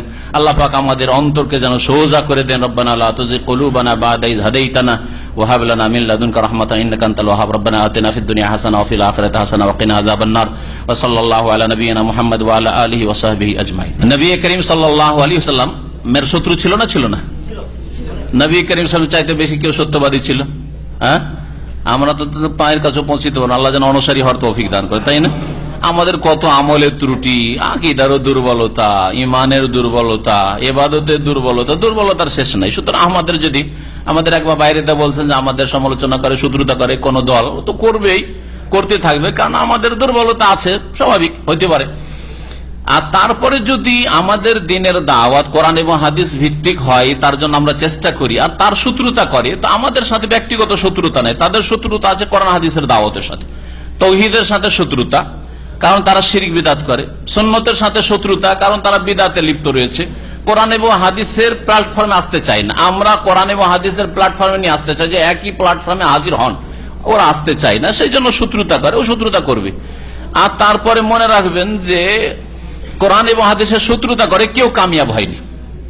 কোরআন এবং হাদিসের শত্রুতা করে আবু জাহল, আবু লাহাব কামিয়াব হয়নি। হ্যাঁ, কোন যুগের জালেমরা কামিয়াব হয়নি নবী রাসূলদের দাওয়াতের শত্রুতা করে। সুতরাং আমরা মনে করি যে কোরআন এবং হাদিসের আমরা দাওয়াত দিচ্ছি, আল্লাহ পাক বাকি ভুল ভ্রান্তি, আমাদের আমলের ত্রুটি, ইমানের দুর্বলতা মাফ করেন। কেউ যদি শত্রুতা করে আমাদের কিছুই করতে পারবে না। ওয়া ইন তাসবিরু ওয়া তাত্তাকু লা ইয়াদুররুকুম কাইদুহুম শাইআ। ধৈর্য ধারণ করো, গাল দিলে আমরা গাল দেব না, হ্যাঁ, আমরা অশ্লীল ভাষা ব্যবহার করব না, আমরা বাড়াবাড়ি করব না, আল্লাহ পাক মাফ করেন। তারপরে সবর আর তাকওয়া যদি থাকে, আল্লাহ বলছেন যে তাদের ষড়যন্ত্র, তাদের শত্রুতা তোমাদের কোনো ক্ষতি করতে পারবে না, কোনো ক্ষতি করতে পারবে না। এই জন্য আমরা ওইসব নিয়ে চিন্তা করি না। কে শত্রুতা করছে, করতে দেন, তার জন্য তার পরিণাম ভুগতে হবে, এবং আল্লাহ পাকের আযাব সবার জন্য রয়েছে, আল্লাহ পাকের আযাব সবার জন্য রয়েছে। নবী করিম সাল্লাল্লাহু আলাইহি ওয়াসাল্লাম এই শিরক বিদআতি কবিতা ভালোবাসেন না, যাতে তারাহাম ইয়া নবী আল্লাহ তারাহাম, হে আল্লাহর নবী রহম করুন, হে আল্লাহর নবী রহম করুন। আল্লাহ পাক হেদায়েত দান করে। এত বড় শিরক থাকা সত্ত্বেও যদি ওই কিতাব থেকে তওবা না করে, তাহলে আর কখন তওবার আল্লাহ তৌফিক দেবে? এক ভাই জিজ্ঞাসা করেছেন যে মৃত ব্যক্তির জানাজার ঘোষণার জন্য মসজিদের মাইক ব্যবহার করা, এই ক্ষেত্রে না করাই ভালো, কারণ এটা ঘোষণা এমন ভাবে হচ্ছে অনেক ওলামারা আপত্তি করবে। যদি আপনার এলাকার গ্রামবাসী বা এলাকার আলেমরা আপত্তি করে, তাহলে করিয়েন না। একদল বলছে জাহিলিয়াতের যুগে পাহাড়ের উপরে চিৎকার করে ঘোষণা করতো, ওর মতো হয়ে যাচ্ছে, সেই জন্য না জায়েজ। আর একদল বলছে যে না, ওইটা উদ্দেশ্য না, এটা হচ্ছে শুধু জানাজার টাইমটা বলে দেওয়ার জন্য, আর কখন দাফন হবে জানিয়ে দেওয়ার জন্য, লোকজন জেনে যাতে করে জানাজায় শরীক হয়, সেই জন্য জায়েজ। আর জাহিলিয়াতের যুগে অন্যরকম ভাবে ঘোষণা হইতো। জাহিলিয়াতের যুগে বলা হয়তো যে এই লোক এইরকম ছিল, গুণাবলী বর্ণনা করা হতো, এই লোক ছিল, এই জাদরের লোক ছিল, এর দ্বারা এই হয়েছে, সেই হয়েছে, এই করেছে, সেই করেছে, প্রশংসামূলক বাড়াবাড়ি কথাবার্তা বলতো, সেই জন্য নিষেধ করা হয়েছে। আজকেও যদি কেউ মাইক ব্যবহার করে শহরে শহরে আর বলে আল্লাহ অমুক সাহেব এমপি সাহেব ছিলেন, তার দ্বারা আমাদের রাস্তাঘাট হয়েছে, দেশের অনেক উন্নতি হয়েছে, এই আলেমে দিন ছিলেন, তার দ্বারা দিন ইসলামের অনেক খেদমত হয়েছে, এগুলো যদি রাস্তাঘাটে বলে বেড়ায় তার ইন্তেকালের পরে, তাহলে না জায়েজ, তাহলে সেটা নিষেধ করা জাহিলিয়াতের যুগের সাদৃশ্যতা, আর সেই জন্য সেটা না জায়েজ। কিন্তু যদি শুধু এতটুকু বলে যে অমুকের ইন্তেকাল হয়েছে, বিকাল 4টার সময় জানাজা হবে, অথবা দুপুর 12টার সময় জানাজা হবে, অমুক জায়গায় ইত্যাদি ইত্যাদি, অমুক কবরস্থানে দাফন হবে, তো কোনো দোষ নেই আমার মনে হয়। আল্লাহ